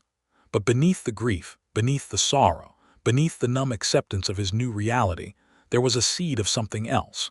Something that he did not want to examine too closely. Something that felt like relief. The days that followed were a blur of mourning and pretense, of funeral rites and temple prayers, and the slow, grinding process of returning to a life that no longer had any meaning. Kenji moved through his days like a ghost, preparing meals for one, sleeping in a bed that was too large, listening to the silence of a house that had once been filled with the sounds of domesticity, and was now filled with nothing but the wind and the creak of cooling timbers. He burned the ledger in the hearth, watching the pages curl and blacken and turn to ash, and he scattered the ashes in the garden over the grave, a final offering to a curse that he believed was dead. He told himself that it was over, that the nightmare had ended, that he could begin again, somehow, somewhere, in some future that was not defined by the horror of the past. And then, on the 7th morning after the burial, he woke to find a drop of oil on his pillow. Just one. A single, viscous bead of lamp oil, clear and glistening, that had fallen from the ceiling above his bed and landed on the fabric inches from his face. He looked up, his heart hammering, his breath catching in his throat, and he saw the stain on the ceiling, a dark patch that was spreading even as he watched, that was weeping oil like a wound weeps blood. And he smelled it, the copper smell, the sulfur smell, the smell of the curse that he had thought he had destroyed. He rose from the futon, his legs unsteady, and he walked to the kitchen, and there she was, Hana, standing at the stove, wearing her apron, her hair tied back, her movements precise and efficient as she prepared the morning tea. She turned as he entered, and she smiled, the same smile, the warm, welcoming, utterly normal smile that had greeted him every morning for 3 years. And her voice was light and musical and completely devoid of the darkness that he had come to expect. "You're up early, husband," she said. "The tea is ready." Kenji did not scream. He did not run. He stood in the doorway, his body rigid, his mind a whirlwind of impossible thoughts and terrified deductions. The body in the garden was still there. He had checked that morning, his hands shaking as he had brushed the dirt from the mound and touched the sheet that was still wrapped around the bones beneath. The body was there. And yet here was Hana, or something that wore her face, that moved with her grace, that spoke with her voice, standing in his kitchen as if nothing had happened, as if the night of blood and terror had been a dream, as if the curse had never existed. "Hana," he whispered, and the word was a question, a prayer, a curse. How are you here?" She tilted her head, a bird-like movement that made his stomach clench, and her smile widened by a fraction, just enough to be wrong. "Where else would I be, husband? This is my home. You are my husband, and the morning tea is getting cold." She turned back to the stove, and Kenji saw her neck, the long, elegant neck that he had once admired, and he saw the faint, parallel lines that ran from her jaw to her collarbone, the stretch marks of a neck that had been extended and retracted so many times that the skin had lost its elasticity. And he saw in the shadow that her body cast on the wall, a shadow that moved independently, a shadow that was not the shape of a woman standing at a stove but the shape of something else, something serpentine, something that twisted and coiled and reached toward him with a slow, deliberate patience. The shadow was not her. The shadow was the curse. And the curse had not died. It had simply changed its strategy. Kenji understood in that moment of absolute soul-crushing clarity that he had not killed the entity. He had not killed Hana. He had not even killed the head. What he had killed, or what he had thought he killed, was merely a manifestation, a projection, a piece of the curse that had allowed itself to be destroyed in order to lull him into a false sense of security. The real curse was not in the head. It was not in the body. It was in the house. It was in the marriage. It was in the very concept of Hana, in the role she played, in the love that he had felt for her, which was still there, still real, still the key that kept the door open. The entity had not been replaced. It had not taken over. It had always been Hana, every version, every mask, and the woman he had buried in the garden had been as much the curse as the floating head had been. The curse was not a parasite. It was a performance, a long, elaborate play that the entity enacted for its own amusement, a play in which Kenji was the audience, the victim, and eventually the final course. And now the play was entering its final act. The head had been the violent phase, the hungry phase, the phase of revelation and terror. The new Hana, the Hana that stood at the stove with her perfect smile and her serpentine shadow, was the patient phase, the subtle phase, the phase of slow consumption that would take years rather than nights, that would drain him drop by drop rather than gulp him down in a single feast. The entity was not interested in killing him quickly anymore. It was interested in keeping him, in owning him, in making him the center of a domestic life that was indistinguishable from hell, a life in which every smile was a threat, every touch was a test, and every meal was a preparation for the final banquet. He sat at the table, and Hana served him tea, and he drank it, and it tasted of nothing, of ash, of the void that had opened in his chest where his heart used to be. He watched her move around the kitchen, her neck long and graceful, her shadow weaving on the wall like a snake preparing to strike, and he knew that he had lost, not just the battle but the war. Not just his wife but himself. The curse had won because the curse was smarter than he was, older than he was, more patient than he was. It had allowed him to believe in victory, in freedom, in the possibility of escape, and then it had revealed the truth. There was no escape. There never had been. The marriage was the trap. The love was the bait.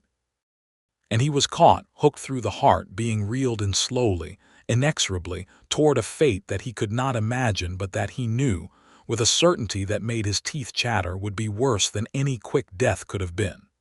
He looked at Hana, at the woman who was not his wife but wore her face, and he felt something inside him break, something fundamental, something that would never heal. It was not hope. It was the capacity for hope, the ability to believe that things could get better, that the morning could bring light, that the future could be different from the past. That capacity died in him as he sat at his kitchen table, drinking tea that tasted of nothing, watching the shadow of his beloved reach across the floor toward his throat with a patience that was eternal. The final image came that evening, or rather, it came that evening and every evening after, a tableau of domestic horror that would repeat itself until the end of Kenji's days, however near or far that end might be.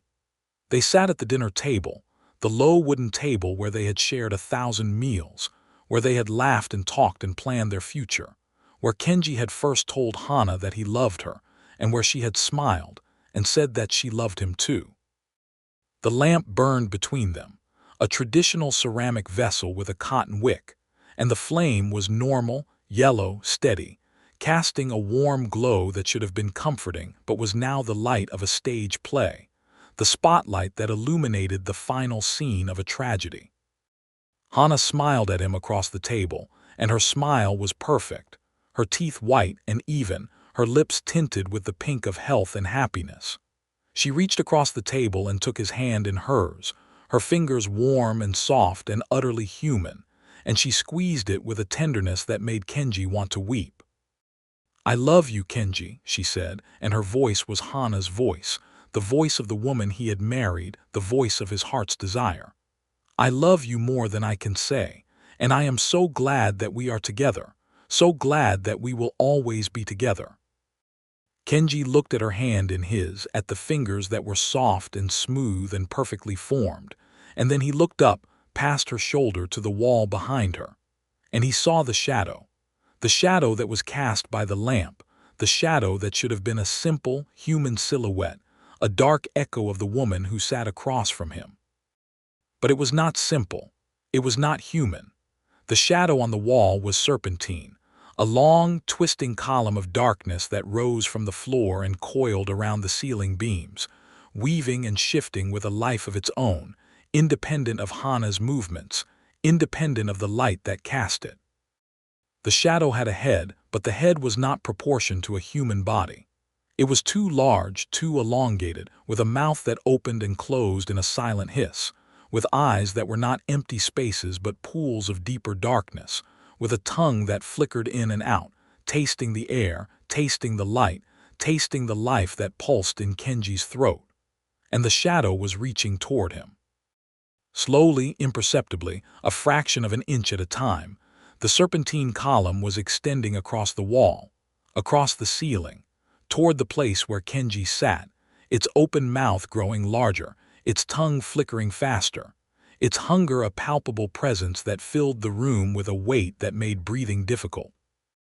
Kenji watched it, and he felt the shadow's touch on his neck, a cold, dry caress that was not physical but psychic, a promise of what was to come, a preview of the feast that would last not for a night but for a lifetime. He looked back at Hana, at her perfect smile, at her warm eyes, at her hand that still held his with a grip that was gentle but unbreakable, and he understood that the shadow was not separate from her. The shadow was the truth. The shadow was the real shape of the thing that sat across from him, the shape that existed behind the mask, beneath the skin, beyond the reach of lamplight and human vision. And the shadow was hungry. It was always hungry. It would always be hungry, and it had chosen Kenji to be its meal, not in a single, violent gulp, but in a slow, patient savoring that would take years, decades, a lifetime of dinners and smiles and whispered words of love that were really just the seasoning of the dish. He did not pull his hand away. He did not scream. He did not run. He sat there in the lamplight, in the warmth, in the love that was not love but hunger disguised, and he let the shadow reach him. He felt it coil around his neck, not choking but embracing, a collar of darkness that marked him as property, as prey, as the eternal beloved of a monster that would never let him go. And he smiled. He smiled because there was nothing else to do, because the struggle was over, because the truth was finally revealed and there was no point in pretending anymore. He smiled at Hana, at the thing that wore her face, and he said, in a voice that was steady and calm and utterly hollow, "I love you too, Hana. I always have. And I always will." The shadow tightened, a pulse of darkness against his throat, and Hana's smile widened, and her eyes glowed for a fraction of a second with a greenish light that was quickly extinguished, a flicker of the hunger that she could no longer entirely conceal. And the lamp burned on, and the tea grew cold, and the night stretched into infinity, and Kenji sat at the table with his wife, in his house, in his life, and he knew that he was not a husband anymore. He was a meal, he was a prisoner, he was the eternal guest at a feast that would never end, and the shadow on the wall was his collar, his chain, his promise of a future that was indistinguishable from the past. The oil in the lamp had burned down to nothing, and the darkness that remained was not empty. It was full. It was Hana, and she was never, ever going to let him go. The hum of the ice. "Don't look at the water," the voice said, and it was a child's voice, high and thin and trembling with a fear that transcended the specific terror of the moment to touch something older, something that lived in the hindbrain of every human who had ever stood at the edge of deep water and felt the ancient pull of the abyss. "Just keep humming. If you stop humming, it knows you can hear it." The words ended in a gasp, a sharp intake of breath that suggested the speaker had seen something that could not be described, only experienced, and then the recording cut to static, a burst of white noise that lasted for 3 seconds before fading into silence. The silence that followed was not empty.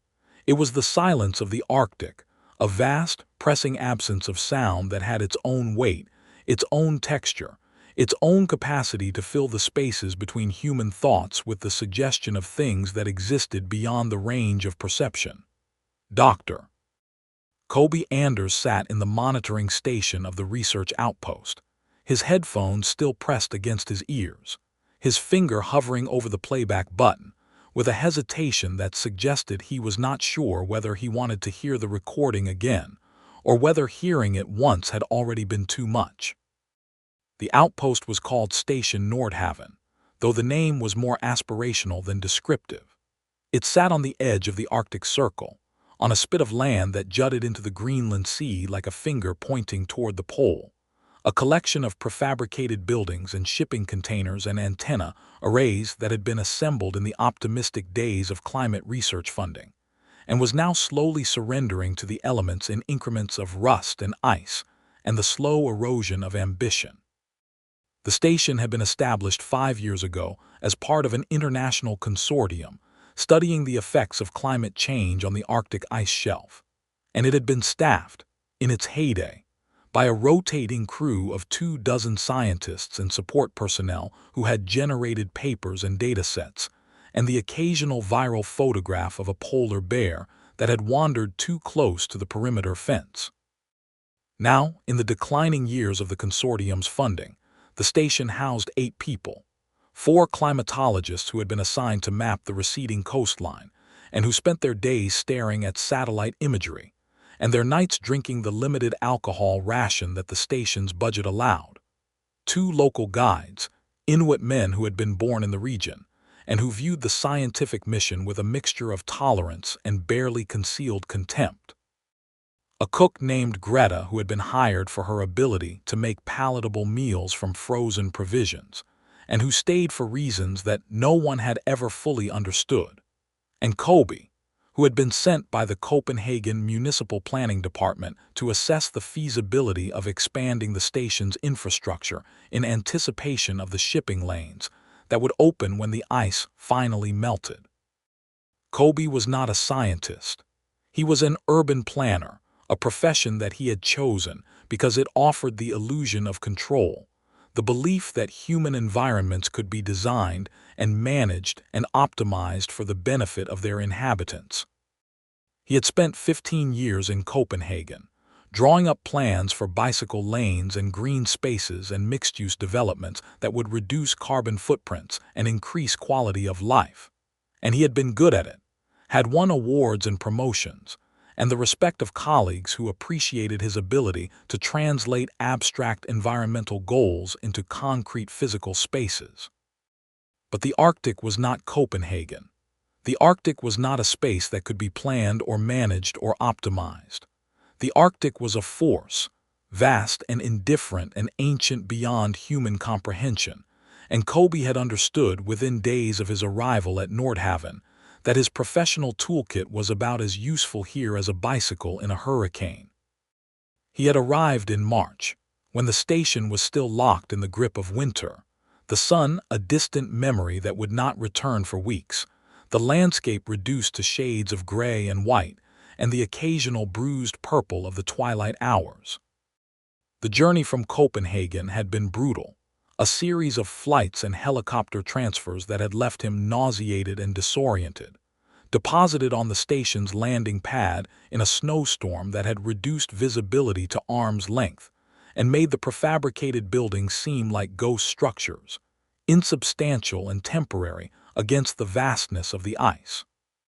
The first week had been an exercise in endurance. The cold was not merely uncomfortable, it was aggressive, a physical assault on the body's defenses that made every breath feel like inhaling broken glass, and every step outside the station's heated interior a gamble with frostbite. Kobe had learned to layer his clothing with the meticulous attention of a soldier preparing for combat, had learned to check his extremities every few minutes for the telltale numbness that preceded tissue damage, had learned to move through the landscape with a caution that bordered on paranoia, aware that a single misstep on the ice could lead to a fall, a fracture, a slow death in the freezing dark. But the cold was not the worst part. The worst part was the sound, or rather, the absence of sound. The Arctic silence was not the peaceful quiet of a forest glade or a mountaintop at dawn. It was a heavy, pressing silence that seemed to have physical substance, a silence that filled the ears with its own peculiar frequency and made the human voice seem small and irrelevant by comparison. In the silence, Kobe could hear his own heartbeat, his own breathing, the creak of his joints and the gurgle of his digestion, sounds that were normally masked by the ambient noise of civilization, but that emerged in the Arctic with an embarrassing clarity that made him feel as if his body were betraying him, exposing its private processes to an audience that did not care. And beneath the silence, beneath the heartbeat and the breathing and the creak of joints, there was something else. A vibration, low and constant, that Kobe had initially attributed to the station's generators or the distant passage of icebergs through the freezing sea. But the vibration persisted even when the generators were shut down for maintenance, even when the sea was frozen solid and the icebergs were locked in place for the winter. It was a hum, a subsonic drone that seemed to emanate from everywhere and nowhere at once, from the ice itself, from the earth beneath the ice, from the vast empty sky that stretched above the station in an endless dome of gray. Climatologists had an explanation for it. Dr. Alina Voss, the station's lead researcher, had shown Kobe the data during his second week at Nordhaven, her finger tracing graphs on a tablet screen with the enthusiasm of someone who had found a puzzle worth solving. "It's the ice shelf," she had said, her German accent thickening with excitement. "The pressure of the ice against the bedrock, the tectonic movement beneath the crust, the thermal expansion and contraction as the temperature fluctuates. All of these processes generate sound waves, mostly infrasonic, below the threshold of human hearing. But under certain conditions," she had tapped the screen, highlighting a section of the graph, "the frequencies align in a way that creates audible harmonics. What you're hearing is not one sound but the intersection of many sounds, the acoustic equivalent of a chord." Kobe had nodded, accepting the explanation with the same professional skepticism that he applied to all scientific claims, and he had filed the information away in the compartment of his mind labeled "interesting but irrelevant to my work." But the hum had persisted, and the explanation had not satisfied him. Not because he doubted Alina's expertise, but because he could feel the hum in his bones, in his teeth, in the fluid of his inner ear, and it felt less like a geological process and more like a communication, a message from something vast and ancient that was trying to tell him something he could not understand. The local guides had a different explanation.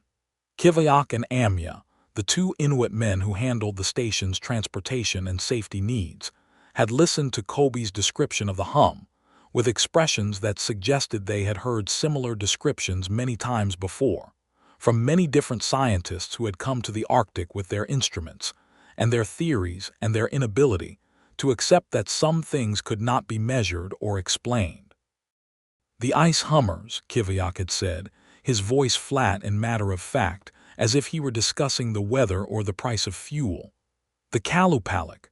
They live in the black ice in the deepest parts where the cold is oldest. They hum to call the children." Kobe had smiled, the polite, condescending smile of an educated man who has encountered a charming local superstition, and he had filed the Qalupalik away in the compartment of his mind labeled folklore. Potentially useful for tourism marketing. He had read about the ice hummers in the limited literature available at the station, the anthropological accounts that described them as part of Inuit mythology, creatures that lurked beneath the ice and snatched unwary children who strayed too close to the water's edge. They were described as humanoid but not human, with greenish skin and long, jagged fingernails and a distinctive hooded parka, an ametik, that they wore to conceal their true nature. The stories varied in detail but converged on a single point. The Qalupalik did not merely kill children. They took them. They kept them. They used them for purposes that the stories hinted at but never fully described.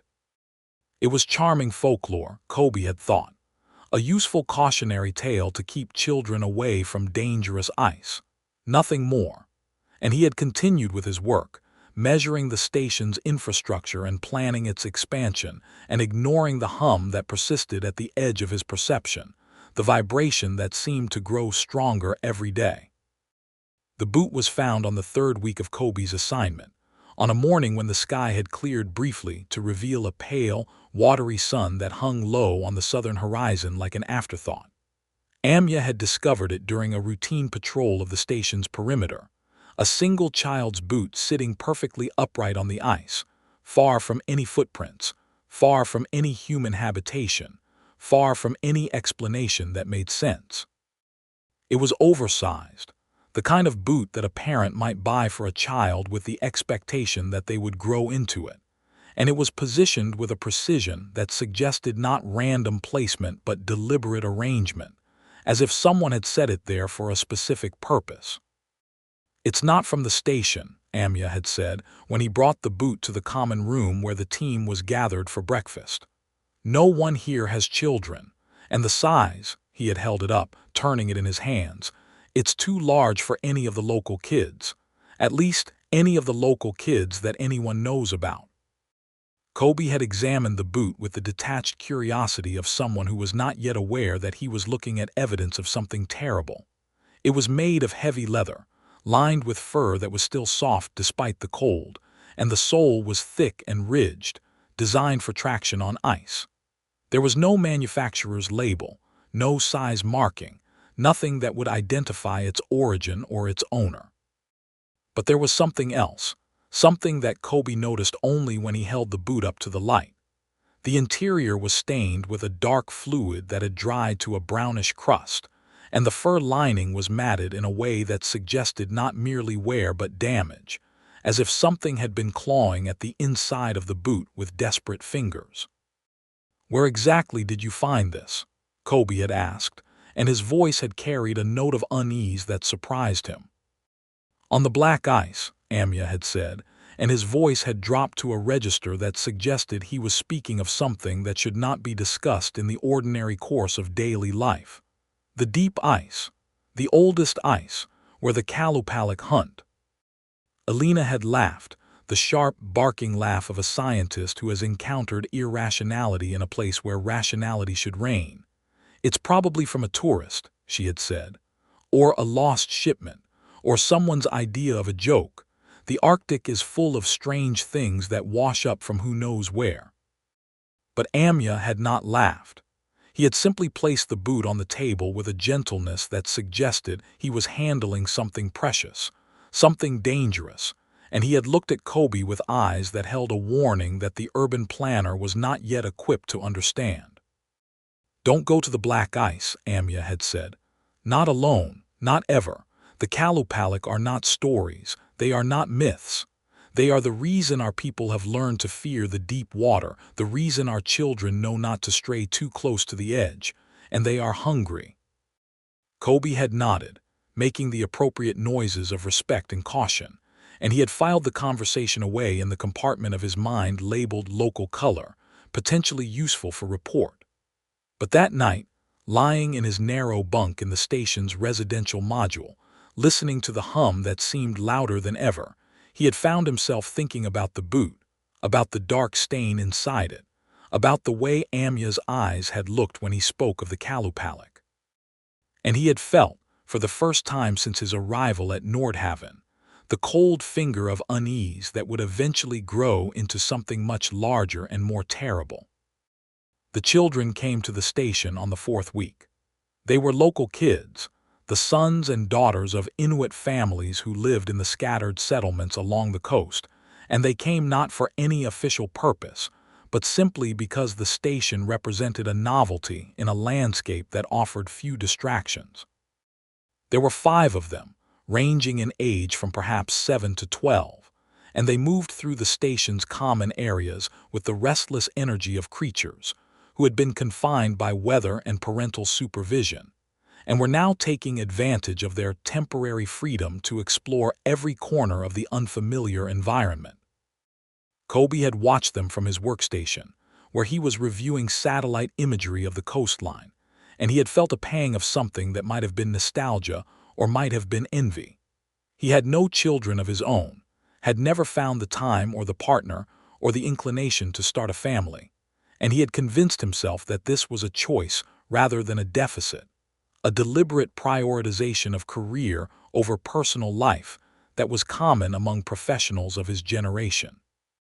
But watching the children play, hearing their laughter echo through the station's corridors, He had felt the first stirrings of doubt, the suggestion that his life might be smaller than he had allowed himself to believe. The children had been drawn to the water, as children always were. The station sat on a low bluff overlooking the sea, and a narrow path led down to the shoreline, where the ice met the water in a jagged line of pressure ridges and frozen spray. The path was officially off-limits, marked with warning signs and safety barriers that were more symbolic than effective, and the station's protocols required that anyone venturing below the bluff be accompanied by a guide and equipped with safety gear. But the children were not interested in protocols. They were interested in the black ice. Kobe learned about the black ice from Kiviak, who had found him on the 5th day after the children's arrival, standing at the edge of the bluff and staring down at the shoreline with an expression that suggested he had seen something that had disturbed his usual composure. "The black ice is the oldest ice," Kiviak had explained, his voice quiet and measured, as if he were describing a religious ritual rather than a geological feature. "It forms in the deepest parts of the fjord where the water is coldest and the currents are slowest. It doesn't reflect light like the surface ice. It absorbs it. That's why it looks black, like a hole in the world." "Is it dangerous?"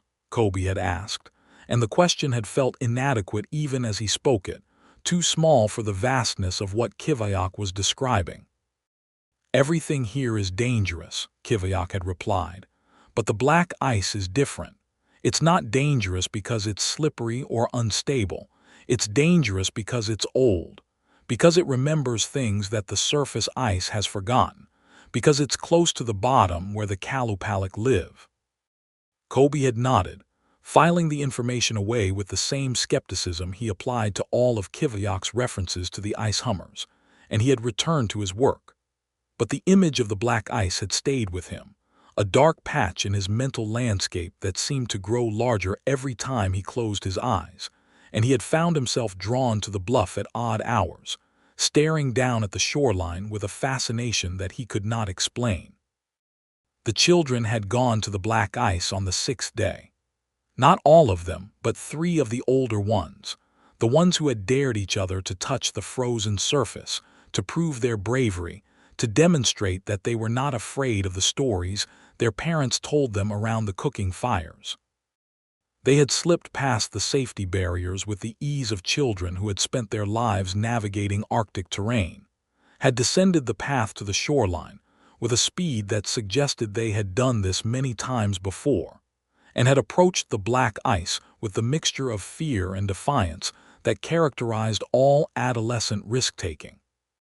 Kobe had not seen them go. He had been in his quarters, reviewing infrastructure plans, when the alarm had sounded. It was not the station's formal alarm system, which was reserved for emergencies like fires or medical crises, but a human alarm, the sound of screaming that carried through the station's thin walls with a clarity that made Kobe's blood run cold. He had run to the common room, where the other members of the team were already gathering, their faces pale with shock and confusion. Alina was shouting into a radio, trying to establish contact with someone on the shore. Greta was crying, her hands pressed against her mouth. Kiviak and Amya were already gone, their winter gear missing from the rack by the door, and Kobe had understood with a clarity that bypassed conscious thought that something terrible had happened. "The children," Alina had said, her voice breaking. "3 of them. They went down to the shore, to the black ice. And something," her voice had failed her, and she had simply pointed toward the window, toward the shoreline that was visible in the pale Arctic light. Kobe had looked, and he had seen what the others had seen. The black ice, darker than ever against the white snow, and around it, the churned snow and scattered debris that suggested a struggle. But there was no blood, no body, no evidence of the kind of violent death that Kobe's urban instincts had prepared him to expect. There was only the black ice, and the absence, and the distant sound of something that might have been humming, if humming could be felt in the bones rather than heard with the ears. They were daring each other to touch it, Greta had sobbed, her words emerging in gasps between tears. To touch the black ice, and then something pulled them under, something from beneath. Kobe had stared at the shoreline, his mind struggling to process what he was hearing. Pulled under, beneath the ice, in water that was cold enough to kill in minutes, in a place where no diver could survive, where no rescue was possible. The children were gone. Not lost, not missing, but gone, consumed by the Arctic in a way that left no trace, no evidence, no possibility of recovery. But even as his rational mind was constructing this narrative, another part of him was noticing details that did not fit. The absence of blood, for instance.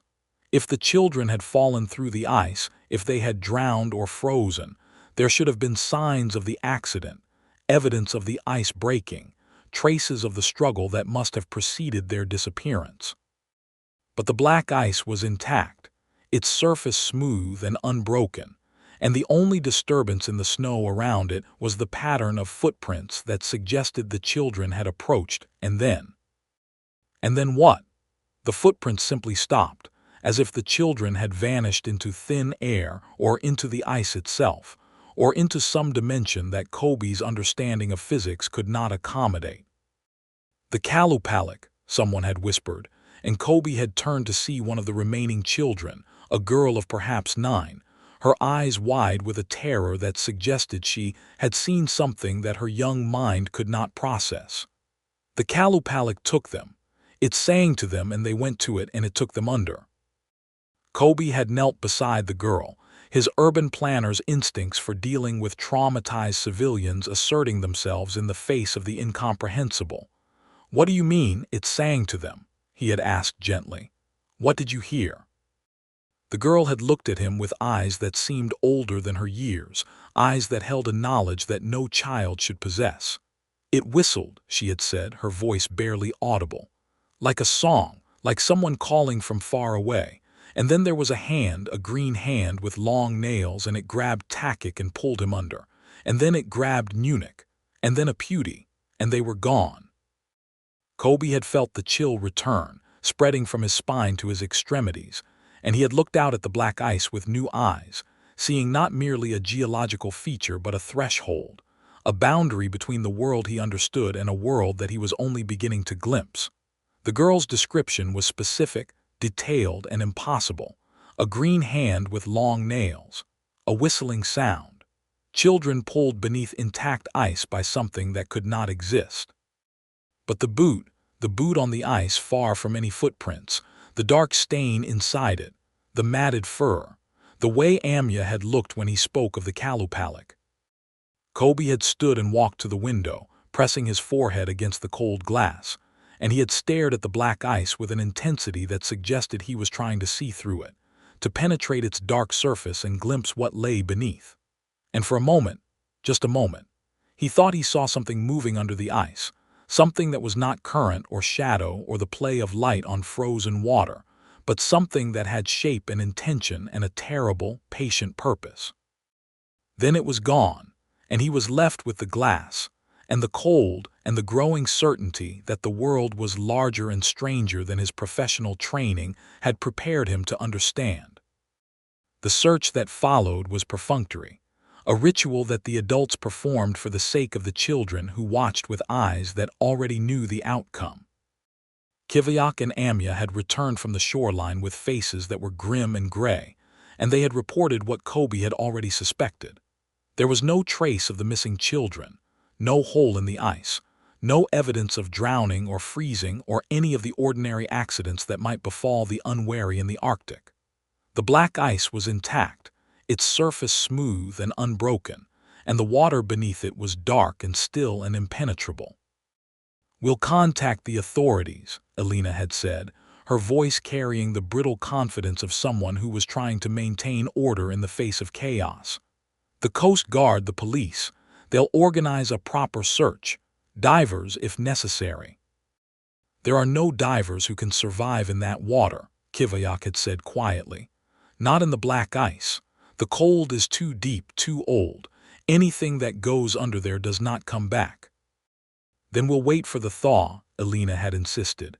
"In spring, when the ice breaks up, we'll search the shoreline. We'll find them, we have to find them." But Kiviak had simply shaken his head, and Kobe had understood with a clarity that transcended hope that the search was not about finding the children. It was about maintaining the illusion of control, about pretending that human agency mattered in a place where the forces of nature, or something else, something older than nature, operated according to rules that humans could not comprehend. That night, lying in his bunk, Kobe had listened to the hum with new ears. It was louder now, or perhaps his perception of it had changed, sharpened by the trauma of the day's events. He could hear patterns in it that he had not noticed before, rhythms that suggested not random geological processes but intention, communication, something that was trying to reach him across the vast expanse of ice and darkness. And beneath the hum, beneath the vibration that permeated his bones and his teeth and the fluid of his inner ear, he heard something else. A sound that was not part of the ice or the earth or the sky, but something that existed in the spaces between these things, in the margins where human perception failed and something else took over. It sounded like whistling, like a song, like someone calling from far away. And it was coming from the black ice. Kobe had pulled the pillow over his head, pressing it against his ears with a desperation that surprised him, and he had hummed to himself, a tuneless, rhythmic sound that was meant to drown out the whistling, to create a barrier between himself and whatever was calling from the frozen water. He had hummed until his throat was raw, until his voice cracked, until exhaustion finally dragged him into a sleep that was haunted by images of green hands and dark water and children who smiled as they were pulled beneath the ice, their faces peaceful, almost welcoming, as if they were going not to death but to someplace better, someplace warmer, someplace where the Qalupalik would keep them safe.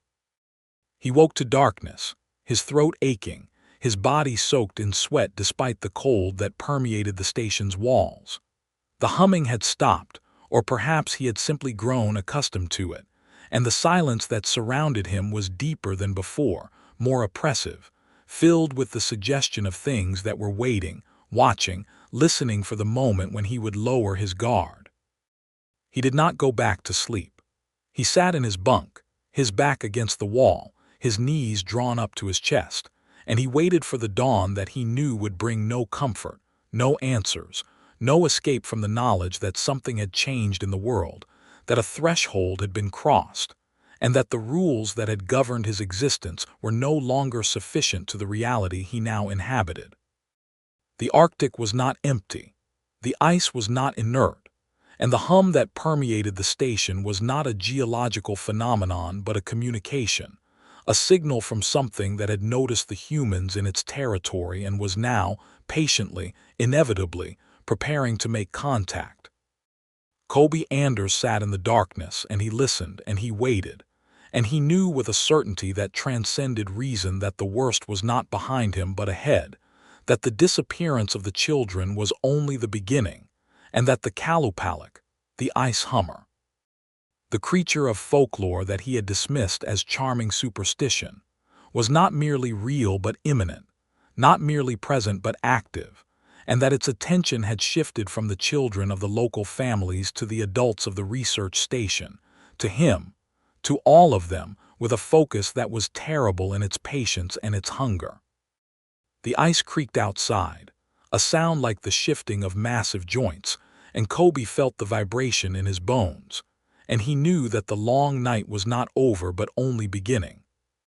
The first night after the children's disappearance was the longest that Kobe had ever experienced, a stretched, attenuated passage of darkness and silence that seemed to resist the dawn with an active malice. He had not left his quarters, had not joined the others in the common room where Elena was attempting to coordinate the search with authorities who were hundreds of kilometers away and operating on schedules that did not account for Arctic emergencies. He had simply sat on his bunk, his back against the cold metal wall, and listened to the sounds of the station around him. The hum of the generators, the occasional footstep in the corridor, the distant murmur of voices engaged in conversations that he could not bring himself to join. The others had knocked on his door twice, once with an offer of food that he had refused, and once with a request that he participate in a team meeting that he had ignored. He was not being antisocial, he told himself. He was processing. He was adjusting. He was preparing himself for a reality that had shifted beneath his feet like the ice that had swallowed 3 children without leaving a trace. But the truth was simpler and more terrible. He was afraid. Not merely afraid of the cold or the ice or the isolation of the Arctic, but afraid of something that he could not name, something that had announced its presence with the whistling from the black ice, and was now, he was certain, watching him with an attention that he could feel against his skin like a physical pressure. He knew this was irrational. He knew that the scientific explanation for the children's disappearance was probably some combination of hypothermia, disorientation, and the particular dangers of ice that looked solid, but was in fact thin enough to collapse under the weight of a child. He knew that the whistling he had heard was probably the wind, or the ice shifting, or his own imagination, magnified by stress and exhaustion and the peculiar psychological effects of Arctic isolation. He knew these things with the rational, educated part of his mind that had carried him through 15 years of urban planning and professional success. But he also knew, with a deeper, older part of himself, that the rational explanations were insufficient, that the boot on the ice had not walked there on its own, that the footprints had not simply stopped, that the children had not vanished into thin air, and that whatever had taken them was not a natural phenomenon but something else, something that existed in the spaces where human understanding failed. At 2:47 a.m., according to the digital clock that glowed on his bedside table with a green light that seemed almost obscene in the darkness, the whistling started again. Not from the black ice this time, but from somewhere closer, somewhere that Kobe could not locate with any precision. It was a melodic sound, rhythmic and patterned, unlike the random noises of wind and ice. It was a tune, or something like a tune, a sequence of notes that rose and fell in a pattern that suggested not music but communication, not art but function. And it sounded like a child. Not any child, but one of the missing children, the oldest of the 3, a boy named Takik whose face Kobe could remember with terrible clarity from the brief interactions they had had in the station's corridors. The whistling was not an exact imitation of Takik's voice. It was deeper, more resonant, filtered through whatever vocal apparatus the creature possessed. But it carried the cadence, the rhythm, the particular intonation of a child calling out to friends, to family, to anyone who might hear him. Over here, the whistling seemed to say, though the words were not words but notes, not language but suggestion. Over here, it's warm, it's safe. Come and see. Kobe pressed the pillow against his ears with a desperation that made his arms ache, and he hummed to himself, a loud, tuneless drone that was meant to drown out the whistling, to create a barrier of sound that would prevent the creature, if there was a creature, if he was not simply losing his mind, from reaching him. He hummed until his throat was raw, until his voice cracked and broke, until the whistling faded and the silence returned, deeper and more oppressive than before. He did not sleep. He simply waited, his body rigid with tension, his ears straining for any sound that might signal the return of the whistling. And when the dawn finally came, gray and weak and offering no comfort, he rose from his bunk with the stiffness of someone who had spent the night in combat, and he walked to the common room to face the others. The station's personnel were gathered around the table where the boot still sat, its presence a silent accusation that no one had been willing to remove. Alina's face was gray with exhaustion, her eyes red-rimmed from crying or lack of sleep or both. Greta was making coffee with mechanical precision, her movements automatic, her expression empty. Kiviak and Amya stood by the window, staring out at the black ice with a vigilance that suggested they had been standing there all night. "It came back," Amya said without turning from the window. "In the night, the Qalupalik, it came back." "What do you mean it came back?" Alina demanded, her voice carrying the sharp edge of someone who was fighting to maintain rationality in the face of mounting irrationality. There was nothing on the sensors. No movement, no thermal signatures, nothing. It doesn't show on sensors, Kivayak said quietly. It doesn't show on anything. It shows only to those who are meant to see it, and it comes when it wants, not when we expect. Kobe poured himself a cup of coffee, his hands shaking so violently that he spilled half of it on the counter, and he sat at the table with the boot between him and the others, a silent witness to something that none of them could adequately describe. "I heard it," he said, and his voice was hoarse from humming, from screaming into the pillow, from the terror that had kept him rigid through the long hours of darkness.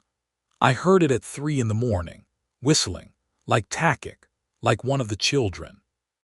The silence that followed his statement was not merely the absence of conversation. It was the silence of shared knowledge, of a group that had crossed some threshold together and was now bound by an understanding that could not be communicated to outsiders. Alina opened her mouth to speak, to offer some scientific explanation for what Kobe had heard, but the words died on her lips, and she simply nodded, a gesture of acknowledgement that suggested she had heard something too, or had seen something, or had simply reached the limits of her capacity for denial.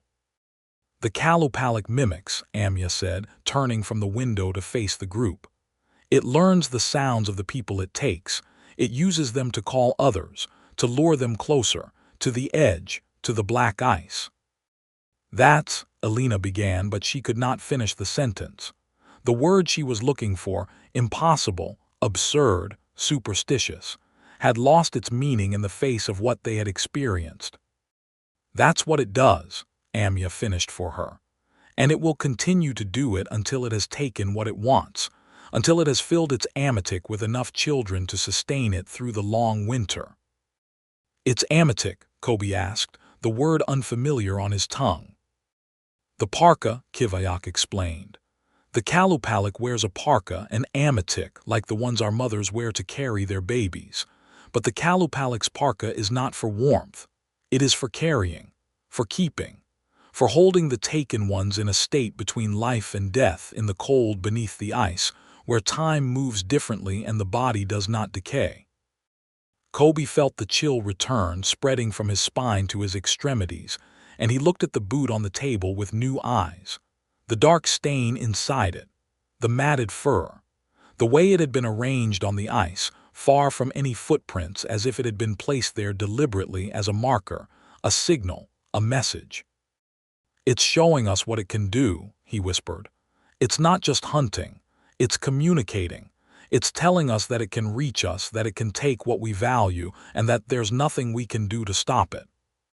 "We need to leave," Greta said suddenly, her voice emerging from her empty expression with an urgency that suggested she had been holding the thought inside for some time. "We need to pack everything and go, today, before it takes anyone else." "We can't leave," Alina said, but her voice lacked conviction. "The consortium, the funding, the research." "The research is over," Kobe interrupted, and the force of his own words surprised him. "Whatever we came here to study, whatever data we hope to collect, it's irrelevant now. There are 3 missing children and something out there that can imitate their voices, and we're sitting in a prefabricated building pretending that we can understand it with our sensors and our theories. We need to leave, now, while we still can." The debate that followed was brief and bitter, conducted in the shadow of the boot and the whistling and the knowledge that something was watching them from the ice. In the end, the pragmatists won, not because they had persuaded the scientists, but because the scientists had lost the will to argue. They would pack their essential equipment, they would contact the mainland for emergency extraction, and they would evacuate the station within 48 hours. But 48 hours, Kobe knew with a certainty that transcended reason, was too long. The Qalupalik operated on its own schedule, according to rules that had nothing to do with human convenience or human fear, and it was hungry. The second night was worse than the first. The whistling returned, not at 3 in the morning but at midnight, and it was not one voice but 3, a chorus of childish sounds that rose and fell in a harmony that was almost beautiful in its wrongness. The voices of Takik and Munich and Aputi, calling from the darkness outside the station, calling from the black ice, calling from somewhere beneath the frozen surface of the world. "Come and play," the voices seemed to say. "It's warm here, it's safe. Come and see what we've found." Kobe lay in his bunk, the pillow pressed against his ears, humming tunelessly to himself, and he felt the tears running down his face, hot and unstoppable, the tears of a man who had lost his faith in the rational world and had nothing to replace it with. The humming did not block the whistling. Nothing could block the whistling, which seemed to penetrate his skull directly, bypassing his ears entirely. But it created a counter-frequency, a competing vibration that made the whistling less overwhelming, less compelling, less capable of drawing him from his bunk and out into the freezing dark. He did not know how long the whistling lasted. Time had lost its meaning in the face of the auditory assault, stretching and compressing in ways that made the digital clock on his bedside table seem like a toy, a child's approximation of something that was far more complex and terrible than numbers could express. When the whistling finally stopped, it was replaced by a silence that was deeper and more oppressive than before, a silence that suggested the creature was not retreating but waiting, listening, preparing for the next phase of its approach. In the morning, they discovered the boot had moved. It was no longer on the table where Amya had placed it, but on the floor near the door, positioned upright as if someone had stepped out of it and walked away. And beside it, arranged with a precision that suggested intention rather than accident, were 3 small stones, dark and wet, that looked as if they had been retrieved from the bottom of the fjord. "It's inside," Greta whispered, her face white with terror. "It's inside the station." "That's impossible," Elena said, but her voice was barely audible, and she was already backing away from the door, her eyes scanning the room for exits that did not exist. "Nothing is impossible anymore," Kobe said, and his voice was steady despite the fear that made his hands shake and his vision blur. "We need to check the perimeter. We need to find out how it got in." They searched the station with a methodical desperation that suggested they were looking for something they did not want to find. Every door, every window, every vent and crawlspace was inspected and secured. But there was no breach, no broken lock, no point of entry that could explain the boot's movement. The station was sealed, its walls intact, its defenses unbreached. And yet the boot had moved and the stones had appeared, and the whistling had come from somewhere that was not outside but inside, somewhere that was closer than the ice but farther than the walls. "It doesn't need doors," Amya said quietly. "It moves beneath the ice, through the water, through the spaces that we cannot see. The station is built on permafrost. The permafrost is ice, and the ice is its domain." Kobe had not considered this. He had assumed, in the way that urban planners assume all things, that the station was a solid structure, anchored to the bedrock, isolated from the surrounding environment by walls and insulation and the engineering principles that made human habitation possible in the Arctic. But Amya was right. The station sat on ice, on frozen ground that was not truly ground but water in a temporary solid state, and beneath that ice was water, and beneath that water was something that could move through the frozen medium with an ease that defied human understanding. "The humming," Kobe said suddenly, "the vibration, it's been getting stronger." "Yes," Kivayak confirmed. "Since the children were taken, the Qalupalik is active, it is hunting, and the hum is its song, its call, the sound that it uses to locate its prey." "But we hear it too," Kobe said. "We feel it. Doesn't that mean it can sense us?" "It can always sense us," Amya said. "The question is not whether it can find us. The question is whether it chooses to take us, and that choice depends on many things, on whether we are alone, on whether we are near the water, on whether we can hear its song."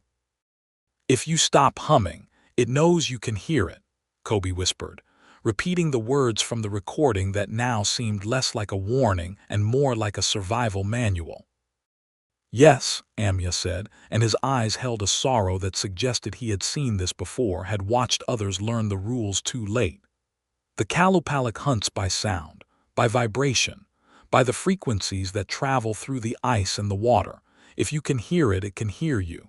And if it knows you can hear it, it knows you are aware. And if you are aware, you are interesting. Interesting? Alina demanded, her scientific outrage reasserting itself in the face of this new indignity. We're not prey animals to be evaluated for entertainment value. We're human beings. To the Qalupalik, Amya said quietly, there is no difference. The day passed in a state of suspended terror, the station's occupants moving through their routines with a mechanical precision that suggested they were operating on autopilot, their minds elsewhere, their attention focused on the sounds that filtered through the walls and the floors and the very air they breathed.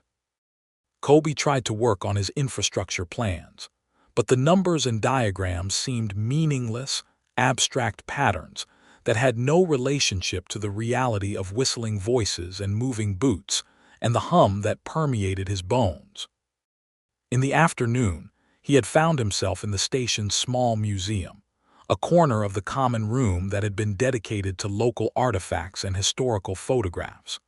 The museum was a concession to the tourists who occasionally visited the station in the summer months, a collection of Inuit tools and clothing and artwork that was meant to educate and entertain. Kobe had wandered through it a dozen times since his arrival, barely registering the exhibits, treating them as background decoration rather than sources of information. But today, in the aftermath of the second night of whistling, the exhibits seemed different. They seemed urgent, relevant, charged with a significance that he had missed in his earlier dismissiveness. He found himself standing before a glass case that contained an ametik, a traditional Inuit parka with a large pouch at the back that was designed to carry a baby. The parka was old, its fur worn thin in places, its stitching reinforced with sinew that had darkened with age. But it was not the age of the parka that caught Kobe's attention. It was the interior. Through the glass, he could see that the pouch was lined with something that was not fur. It was a network of fine, web-like fibers that crisscrossed the interior in a pattern that suggested not craftsmanship but biology, not human design but something else. And embedded in the fibers, visible only because the museum's lighting was positioned to illuminate the interior, were small, white objects that looked like. Kobe leaned closer, his breath fogging the glass, and he felt his stomach lurch with a recognition that bypassed his rational mind and spoke directly to the primitive, animal part of his brain. They were bones, small bones, the bones of children. Not hundreds, as the later discovery in the sea cave would reveal, but enough. Enough to suggest that the ametik was not merely a garment but a biological structure, a nursery of sorts, a place where the Qalupalik kept its captured prey in a state of suspended animation, feeding them just enough to keep them alive, preserving them for purposes that Kobe could not imagine and did not want to understand. He stumbled back from the glass case, his hand pressed against his mouth, and he felt the vomit rising in his throat, the physical rejection of a reality that was too terrible to process. The ametik in the museum was old, preserved as a historical artifact, but it was identical in its essential structure to the ametik that Amya had described, the parka that the Qalupalik wore in the stories, the biological nursery that kept children alive in the freezing depths for decades. "You see," a voice said behind him, and Kobe spun to find Amya standing in the doorway, his face expressionless, his eyes holding a knowledge that was older than the station, older than the consortium, older than the scientific paradigm that had brought them all to this place. "You see what it is, what it does, what it has always done." "The bones," Kobe whispered, his voice barely audible. "There are bones in the parka, children's bones." "Yes," Amya said. "The Qalupalik does not kill quickly, it keeps, it preserves. It maintains its prey in a state between life and death in the cold where decay is slow and the body can be sustained for years. The children it takes are not dead. Not exactly. They are, he searched for the word, stored, kept, held in the Amatic until they are needed. Needed for what? Amya did not answer. He simply looked at the parka in its glass case, at the bones that were visible through the worn fur, and his face was a mask of sorrow and resignation that suggested he had asked the same question many times and had never received an answer that satisfied him. "We need to destroy it," Kobe said, his voice rising with a hysteria that he could not control. "We need to burn it, bury it, get rid of it before." "It is already too late," Amya interrupted. "The Qalupalik knows we have seen, it knows we understand, and understanding makes us dangerous. Understanding makes us targets." Kobe wanted to argue, to insist that they could still escape, that the 48 hours until evacuation was enough time to get clear of the station and reach the mainland. But he knew, with a certainty that was deeper than hope, that Amya was right. The Qalupalik was not a creature that could be outrun or outsmarted or defeated with human ingenuity. It was a force of nature, a predator that had evolved over millennia to exploit the particular vulnerabilities of the Arctic environment, and the humans in the station were simply prey that had wandered into its territory and were now being processed according to rules that they could not comprehend. The whistling started again at sunset, earlier than before, and this time it was not from the black ice but from somewhere beneath the station itself. The sound traveled through the floor, through the walls, through the very structure of the building, and it was not one voice but many, a chorus of childish sounds that rose and fell in patterns that suggested not individual calls but a coordinated assault, a siege of sound that was designed to break the will of the defenders and drive them out into the open where the Qalupalik could reach them. "Don't listen," Amya shouted, his voice cutting through the whistling with a force that suggested he was drawing on reserves of strength that Kobe had not known he possessed. "Don't listen. Hum, make noise, drown it out." They hummed. All of them, even Alina, even the scientists who had dismissed the folklore as primitive superstition. They hummed and sang and shouted and banged on tables and walls, creating a cacophony of sound that was meant to block the whistling, to prevent it from reaching the parts of their minds that were vulnerable to its call. And it worked, after a fashion. The whistling did not stop, but it retreated, fading into the background noise of their own making, becoming one voice among many rather than the dominant sound that demanded their attention. But Kobe could still hear it beneath the humming, beneath the shouting, beneath the desperate attempts at self-defense. He could hear the voices of the children, calling to him, calling to all of them, and he could hear something else beneath the voices, something that was not a child's sound at all but the deeper, resonant hum of the creature itself, the Qalupalik, singing its song of hunger and capture and preservation. He did not sleep that night. None of them did.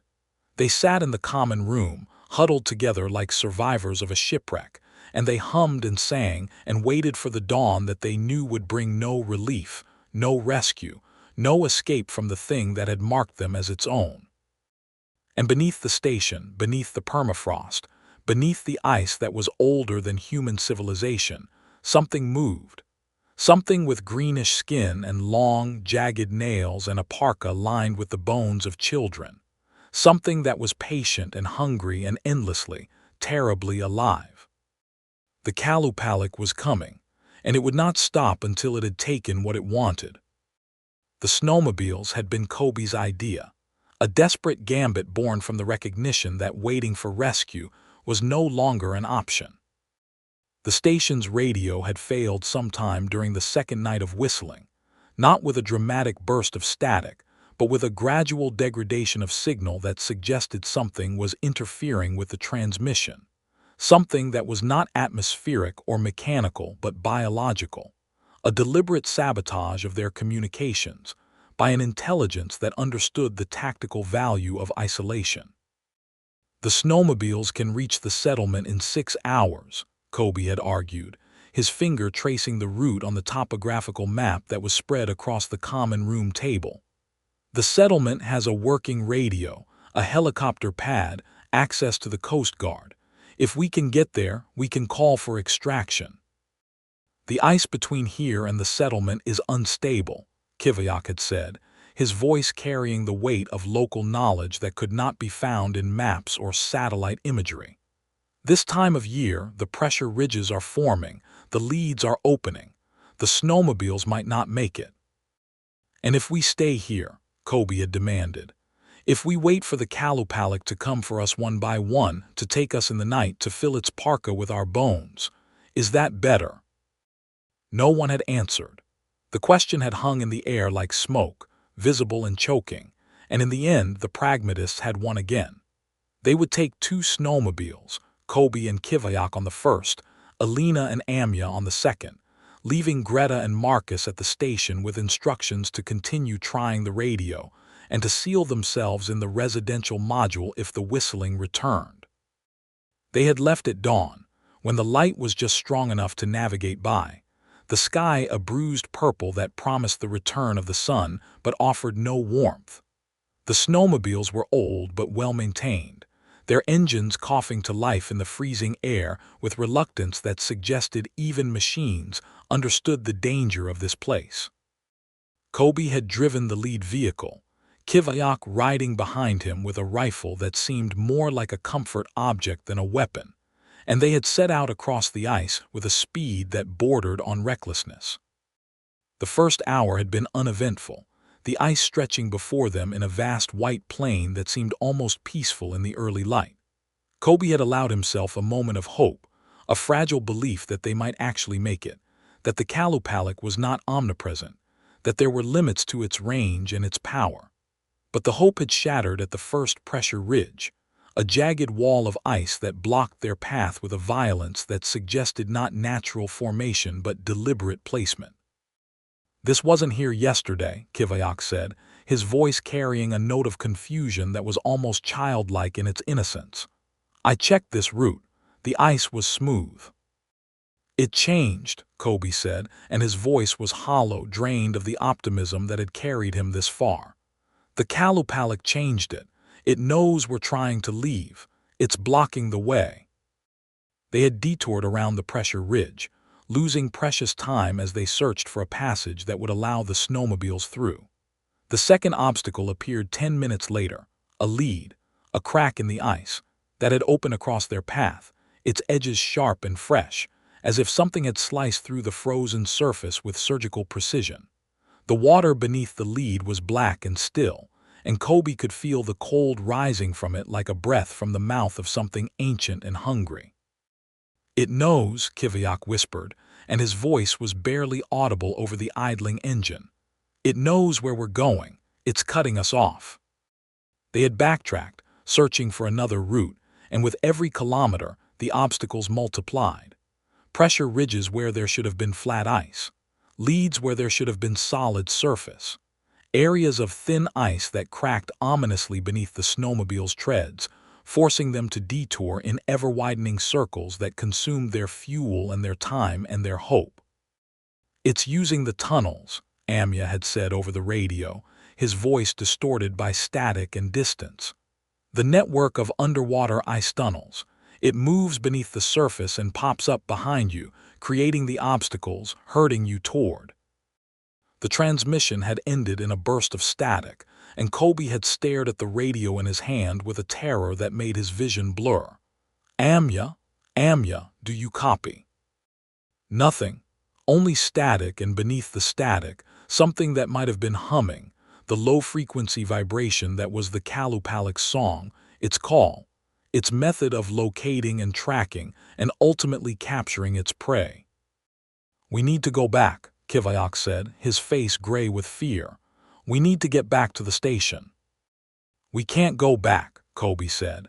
But even as he spoke, he was turning the snowmobile, searching for a route that would take them in the direction they had come from, the direction that suddenly seemed like safety despite everything they knew about the station's vulnerability. The third pressure ridge appeared behind them, cutting off their retreat with a precision that suggested the Qalupalik had anticipated their decision, had known they would try to return and had prepared the trap accordingly. They were surrounded now, hemmed in by walls of ice on all sides, and the only direction that remained open was toward the sea, toward the black ice, toward the deepest, oldest part of the frozen water where the Qalupalik hunted. "It's hurting us," Kobe whispered, and the realization hit him with a force that made his stomach lurch. "It's not trying to kill us, it's trying to move us, to push us where it wants us to go." "Where?" Kiviak demanded. "Where does it want us to go?" Kobe didn't answer. He didn't need to. They both knew. The black ice, the deepest part of the fjord, the place where the Qalupalik lived, where it kept its prey, where the children were waiting in their state between life and death. The snowmobile's engine coughed and died. Not sputtered to a halt, not ran out of fuel, but simply stopped, as if something had reached inside the machine and extinguished its life with a touch. Kobe tried the starter, again and again, but the engine refused to turn over, and he understood with a clarity that transcended mechanical knowledge that the Qalupalik had reached them, that its electrical senses could disrupt electronics as easily as they could locate prey, and that their mobility was at an end. They sat in silence, the snowmobile dead beneath them, the ice stretching in every direction in a maze of pressure ridges and leads that they had not made and could not escape. The silence was not empty. It was filled with the hum, the vibration, the subsonic song that permeated their bones and made their teeth ache and their vision pulse at the edges. And then they heard it, not the whistling this time, but something else. A sound like water moving, like ice shifting, like something large and heavy dragging itself through a medium that was not meant to accommodate it. The sound came from beneath them, from beneath the ice, and it was getting closer. "Run," Kiviak said, and his voice was barely a whisper. "Run toward the ridge, climb, get above the ice." They ran, not with the coordinated speed of trained athletes, but with the desperate, flailing urgency of people who understood that their lives were measured in seconds. The pressure ridge was 20 meters away, a jagged wall of ice that offered, if not safety, at least elevation, at least distance from the thing that was moving beneath them. Kiviak was faster, his Arctic-hardened body moving across the ice with a grace that Kobe could not match. He reached the ridge first, his hands finding purchase on the jagged surface, his legs pushing him upward with a strength that suggested fear had unlocked reserves of energy that he did not normally possess. Kobe was 3 meters behind when the ice opened beneath him. Not cracked, not broke, but opened, a circular hole that formed with a precision that suggested not physics but intention. The water beneath was black and still and impossibly cold, and from its depths a hand emerged. It was greenish, the color of deep water or decaying vegetation, and the fingers were long and thin and ended in nails that were not nails but something else, something jagged and sharp, and stained with a darkness that might have been blood or might have been something older. The hand reached for Kobe's ankle, and he felt the touch of it through his boot, a cold that was not merely temperature but something else, something that suggested the absence of life, the presence of something that had never been warm. He kicked, his survival instincts overriding his revulsion, and his boot connected with the hand with a wet thwack that sent a spray of freezing water into the air.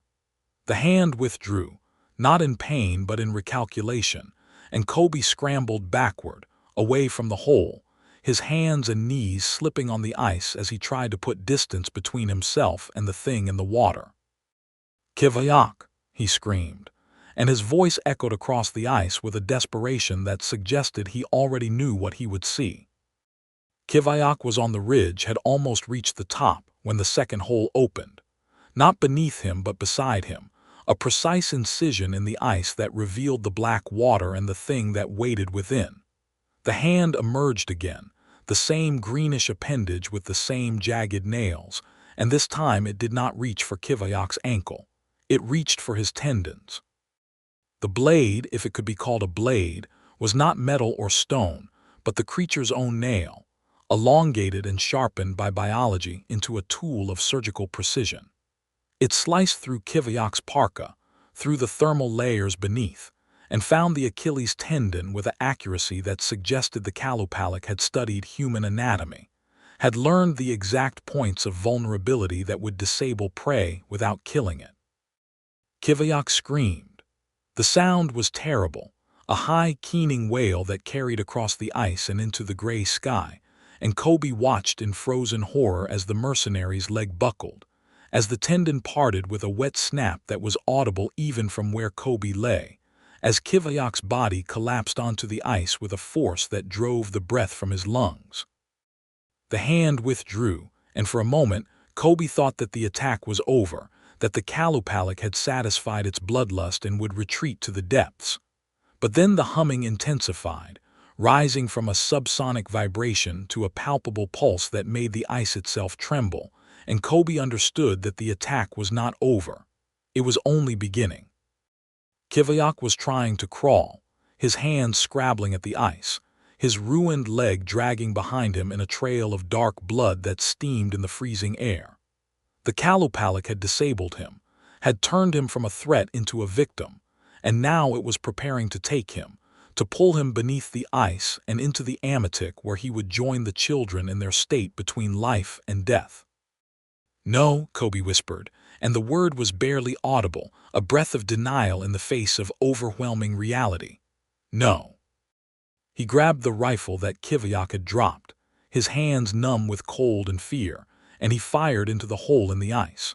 The shots were wild, unaimed, driven by panic rather than tactical thinking, and they struck the water with splashes that sent freezing spray in all directions. But the Qalupalik did not retreat. It simply waited, patient and vast and terrible, while the humming rose to a pitch that made Kobe's skull feel as if it were being compressed in a vice. And then it began to sing. Not the whistling of the children this time, but something deeper, older, more terrible. A lullaby, or something like a lullaby, a melodic sequence that rose and fell in patterns that suggested not comfort but consumption, not sleep but surrender.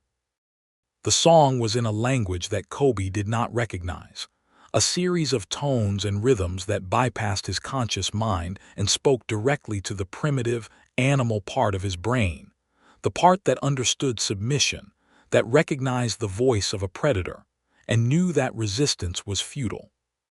Kiviak had stopped crawling. He lay on the ice, his face turned toward the hole, his eyes wide with a mixture of terror and something else, something that looked almost like acceptance, almost like peace.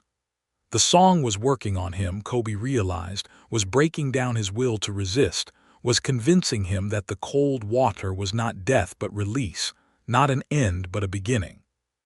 "Don't listen," Kobe screamed, and he fired the rifle again, into the air this time, the sound of the shots cutting through the song like a blade through silk. "Don't listen to it."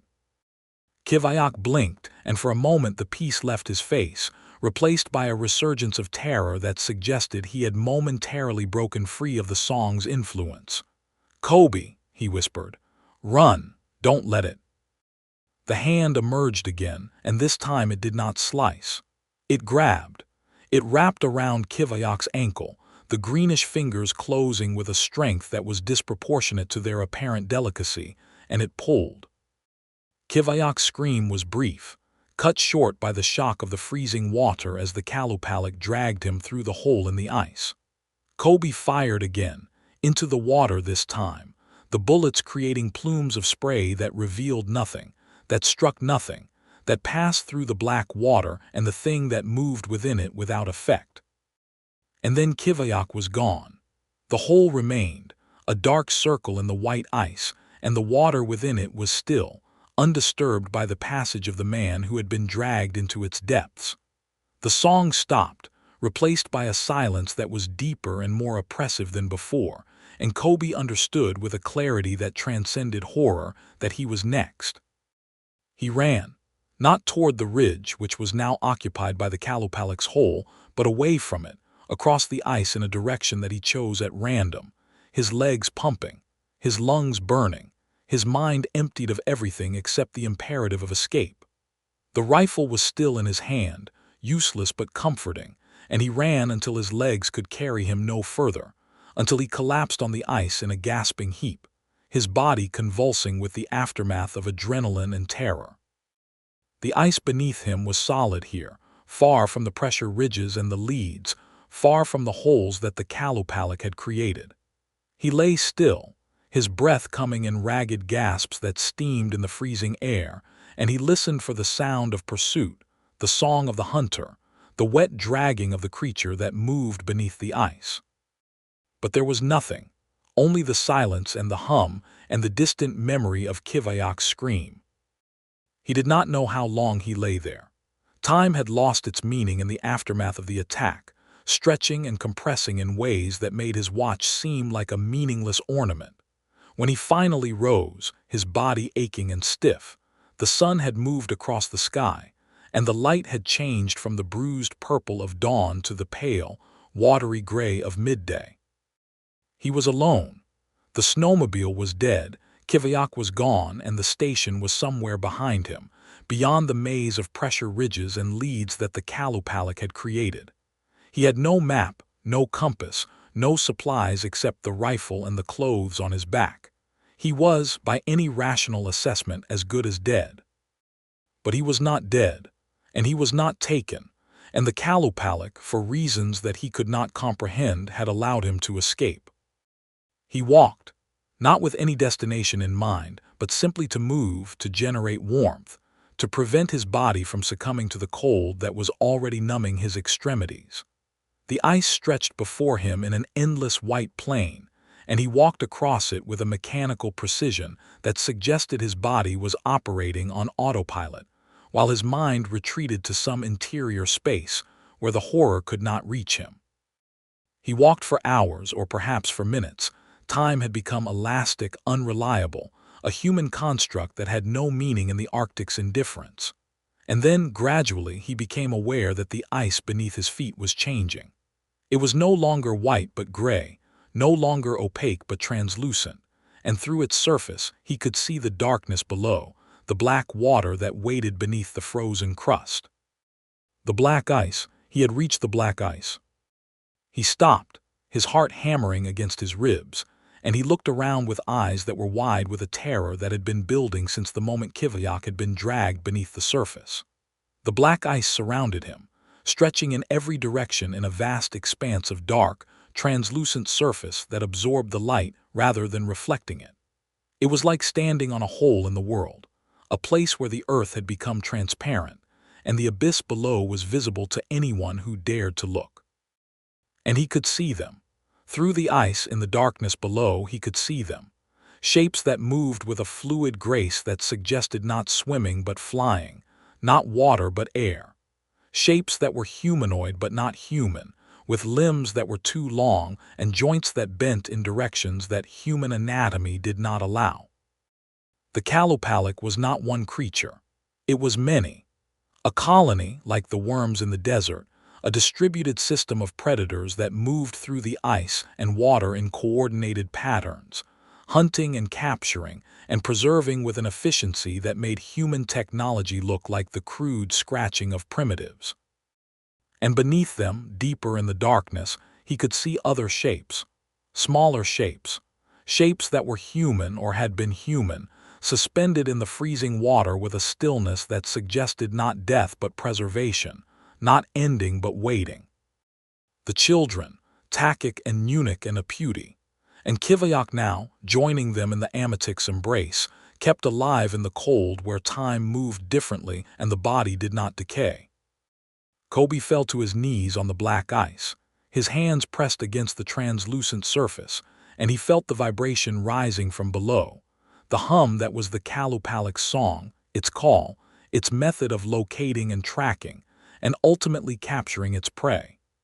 The vibration was stronger here, closer to the source, and it resonated in his bones with a physicality that made his teeth ache and his vision blur. He was not afraid anymore. The fear had been burned away by exhaustion and horror, and the recognition that he had reached the end of his resources, the limit of his capacity to resist. He was empty, hollow, a shell of a man kneeling on the ice and staring into the abyss. And the abyss stared back. Through the black ice, through the translucent barrier that separated the world of air from the world of water, he saw the Qalupalik rising toward him.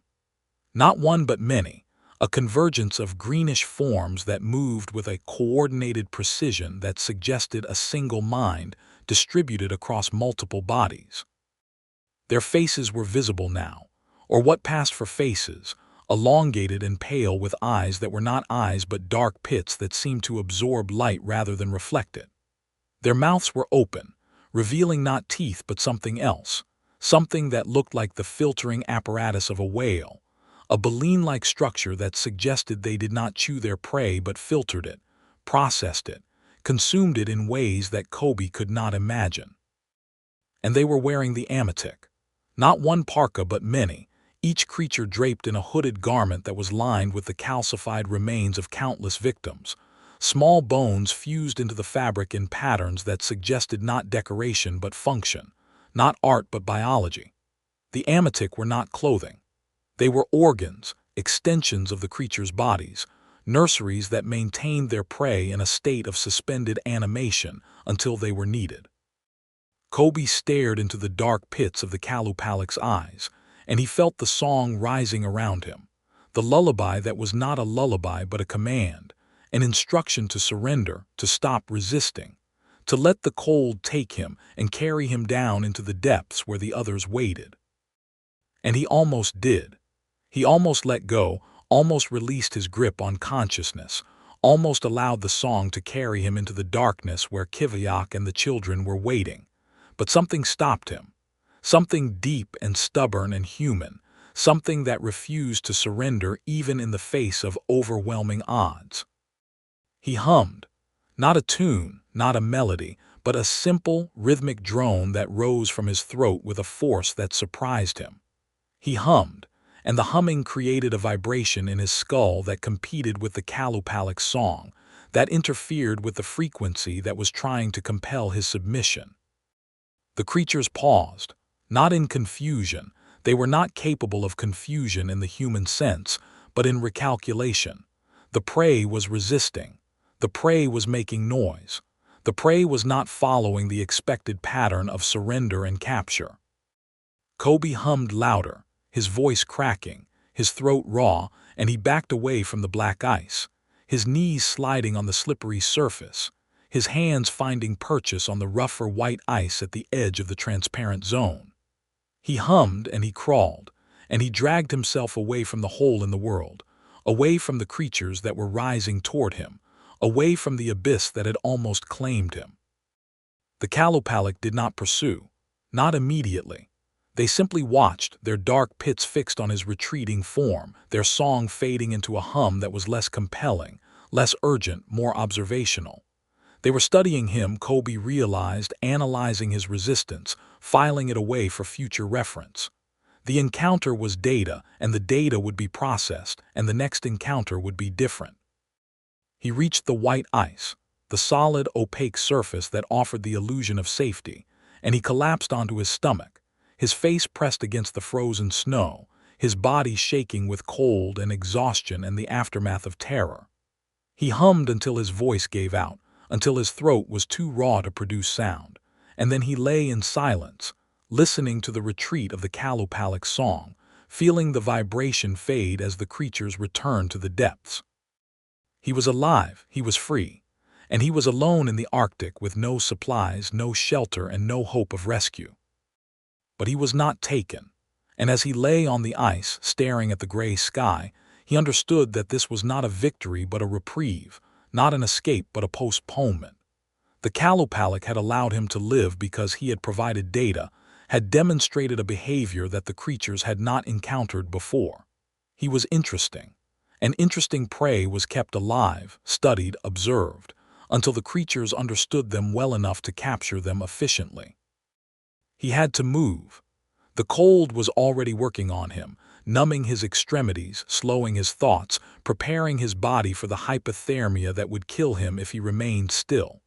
He had to find shelter, find the station, find someone, anyone who could help him survive.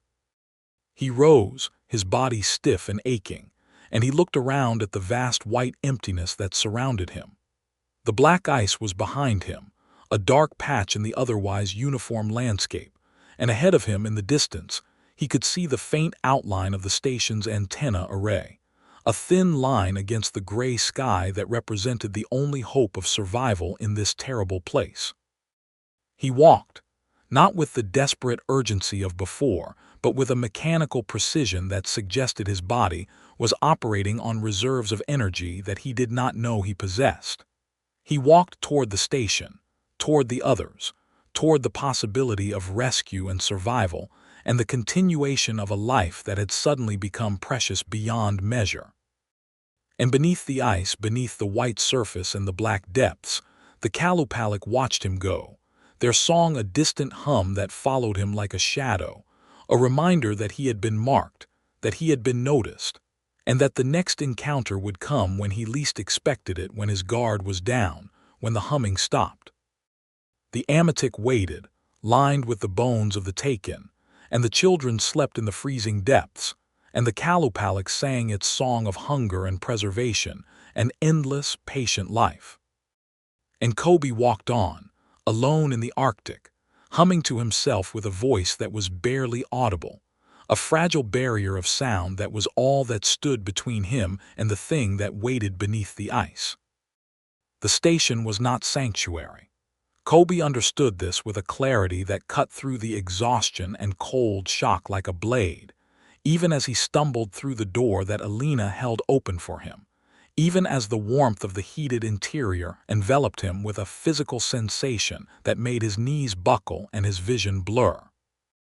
The station was a target, a marker, a place that the Qalupalik had identified as the center of human activity in its territory, and the walls that surrounded him were not barriers but boundaries, lines that the creature could cross whenever it chose. They had wrapped him in thermal blankets, had forced hot liquids down his throat, had stripped his frozen clothing, and replaced it with dry garments from the station's emergency supply. Alina had examined him with the clinical detachment of a scientist assessing damage to equipment, her fingers probing his extremities for signs of frostbite, her eyes scanning his face for symptoms of hypothermia-induced confusion. Greta had prepared food that Kobe could not taste, could barely swallow, his throat still raw from humming and screaming, and the freezing air that had burned his lungs with every breath. Amya was dead, or taken. The distinction no longer seemed to matter. Kobe had learned this from Alina's fragmented account, delivered in a voice that was hoarse from her own screaming. After the radio had failed, after Kobe and Kivayak had departed on the snowmobiles, the Qalupalik had come for Amya. Not through the walls, not through the doors, but through the floor, through the permafrost, through the ice that was the foundation of the station's existence. Amya had been standing in the common room, had been humming to himself in the desperate attempt at self-defense that they had all adopted, when the ice beneath his feet had simply opened, a hole forming with a precision that suggested not natural process but intention. The hand had emerged, the same greenish appendage with the same jagged nails, and it had wrapped around Amya's ankle with a strength that had dragged him through the floor before anyone could react. Greta had seen it, had screamed, had tried to grab Amya's arms, but the creature's pull was too strong, too sudden, too inevitable. Amya had disappeared into the ice, his humming cut short by the freezing water that had closed over his head, and the hole had sealed behind him with a wet, organic sound that suggested the station itself was a living thing, a digestive system that could open and close at will. "It's the station," Kobe had whispered when Alina finished her account. "The station is on the ice. The ice is its domain. Nowhere is safe." "Then we need to leave," Alina had said, and her voice carried a determination that suggested she had reached the same conclusion that Kobe had reached hours before, that waiting was death and movement was the only hope. "The snowmobiles may have failed, but we still have the Zodiac, the inflatable boat, if we can reach the open water." "The open water is where it hunts," Kobe had interrupted, his voice rough with exhaustion. "The Qalupalik lives in the water. The ice is just a barrier between it and the air. If we go onto the water, we're entering its territory. Then what do we do? Alina had demanded, her scientific composure finally cracking under the weight of accumulated horror. We can't stay. We can't go across the ice. We can't go onto the water. What options are left? Kobe had closed his eyes, his mind searching for solutions with a desperation that bordered on prayer. And in the darkness behind his eyelids, he had seen it again. The black ice, the translucent surface, the shapes moving in the depths below. The children suspended in the freezing water. Kivyok joining them. Amya taken through the floor. And the Qalupalik rising toward him with its dark pits of eyes and its baleen mouth and its ametic lined with the bones of the taken. But there had been something else in that vision, something that he had not fully processed at the time. The Qalupalik had paused when he had hummed, had recalculated when he had created a competing vibration. The creatures hunted by sound, by vibration, by the frequencies that traveled through the ice and water. And if they hunted by sound, then they were vulnerable to sound. Light, Kobe had said suddenly, his eyes snapping open. Alina, in your research on Arctic organisms, have you encountered creatures that are blind? Alina had stared at him, her face a mask of confusion. Blind? Yes, of course. Many deep-sea organisms are blind. They live in environments where light cannot penetrate, so they evolve other sensory systems. Sonar, echolocation, electrical sensing, chemical detection. And if they're blind in their natural environment, Kobe had continued, his voice gaining strength as the theory crystallized in his mind, then bright light would be painful, disorienting, incapacitating. You're suggesting we fight it with flashlights? Alina had asked, her skepticism reasserting itself despite everything. I'm suggesting we rescue the children, Kobe had said, and the words had emerged with a force that surprised even him. The Qalupalik keeps its prey in the water beneath the black ice, in a sea cave or something like it. If we can reach them, if we can bring them back to the surface before the creature can stop us. That's insane, Greta had whispered. No one can survive in that water. It's below freezing. The hypothermia would kill you in minutes. Not if we move fast, Kobe had insisted. Not if we use the Zodiac to reach the black ice. Use bright lights to disorient the Qalupalik, dive to the cave, grab the children, and get out before the creature can recover. Dive, Alina had repeated, her voice barely audible. You're talking about diving under the black ice, into the water where the Qalupalik lives. I'm talking about doing something, Kobe had said, and his voice had carried the weight of guilt that had been building since the moment he had first heard the children's voices whistling in the night. Those children were taken because they were daring each other to touch the black ice, because they didn't understand the danger. Because we, his voice had cracked, because we didn't protect them. We stood in our station and we dismissed the warnings and we let them wander into the creature's territory. And now they're down there in the freezing water, kept alive in some suspended state, and we're going to leave them. The silence that followed had been deeper than the absence of sound. It had been the silence of shared guilt, of a group that had crossed a threshold together and was now bound by an understanding that could not be communicated to outsiders. They had dismissed the warnings. They had ignored the boot on the ice. They had let the children play near the black water and the Qalupalik had taken them, and the responsibility was collective, inescapable, absolute. We need equipment, Alina had said finally, her voice carrying the brittle confidence of someone who had committed to a course of action that they knew was probably suicidal. Dry suits, oxygen tanks, underwater lights. The station has basic diving gear for emergency, repairs to the underwater sensors. It's not designed for cave diving, but it's better than nothing. And weapons, Greta had asked. The rifle didn't work, Kobe had said. Bullets pass through water without effect. But light, he had paused, his mind racing. Light travels through water. Bright light, intense light directed at the creature's sensory organs. If the Qalupalik is blind in its natural environment, then light is our best weapon. They had prepared in silence. the kind of silence that suggested everyone understood that they were preparing not for a rescue mission, but for a last stand. The diving gear was basic, outdated, designed for brief underwater maintenance rather than extended submersion. The dry suits were too large for Kobe and too small for Alina, and they had to make do with adjustments that were improvised and inadequate. The underwater lights were halogen torches with limited battery life, and the Zodiac was an inflatable raft that had not been used in months, its motor coughing to life with reluctance that suggested even machines understood the danger of what they were attempting. Marcus had volunteered to stay behind, to monitor the radio in case it suddenly began working again, to maintain the station's heating and lighting in case the rescue mission failed, and the survivors needed a place to return.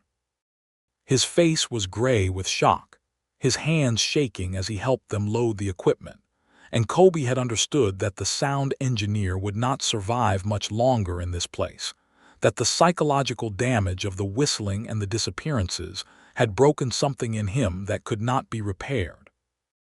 They had set out at dusk, when the light was fading and the Qalupalik's hunting instincts would be at their peak, or so Kobe reasoned. If the creatures were blind in bright light, then they would be most active in darkness, most vulnerable when the sun was down.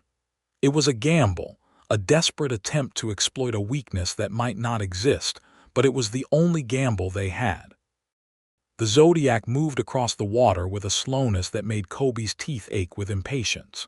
The sea was calm, the surface smooth and black in the fading light, and Kobe could see the black ice ahead of them, a vast expanse of dark, translucent surface that seemed to absorb the last of the daylight rather than reflect it.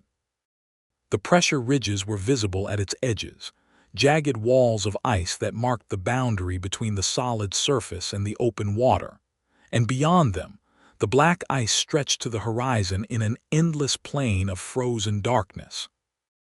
"There," Alina whispered, pointing toward a section of the black ice where the surface seemed different, where the translucency was greater and the darkness below was visible even from the boat. "The cave entrance. I can see it." Kobe looked, and through the black ice, through the translucent barrier that separated the world of air from the world of water, he saw it. A hollow space beneath the ice, a cavern that had been carved by some geological process or perhaps by the Qalupalik itself, a place where the creature could store its prey and access them when needed. The cave was visible only as a darker patch in the already dark water, but its shape was unmistakable.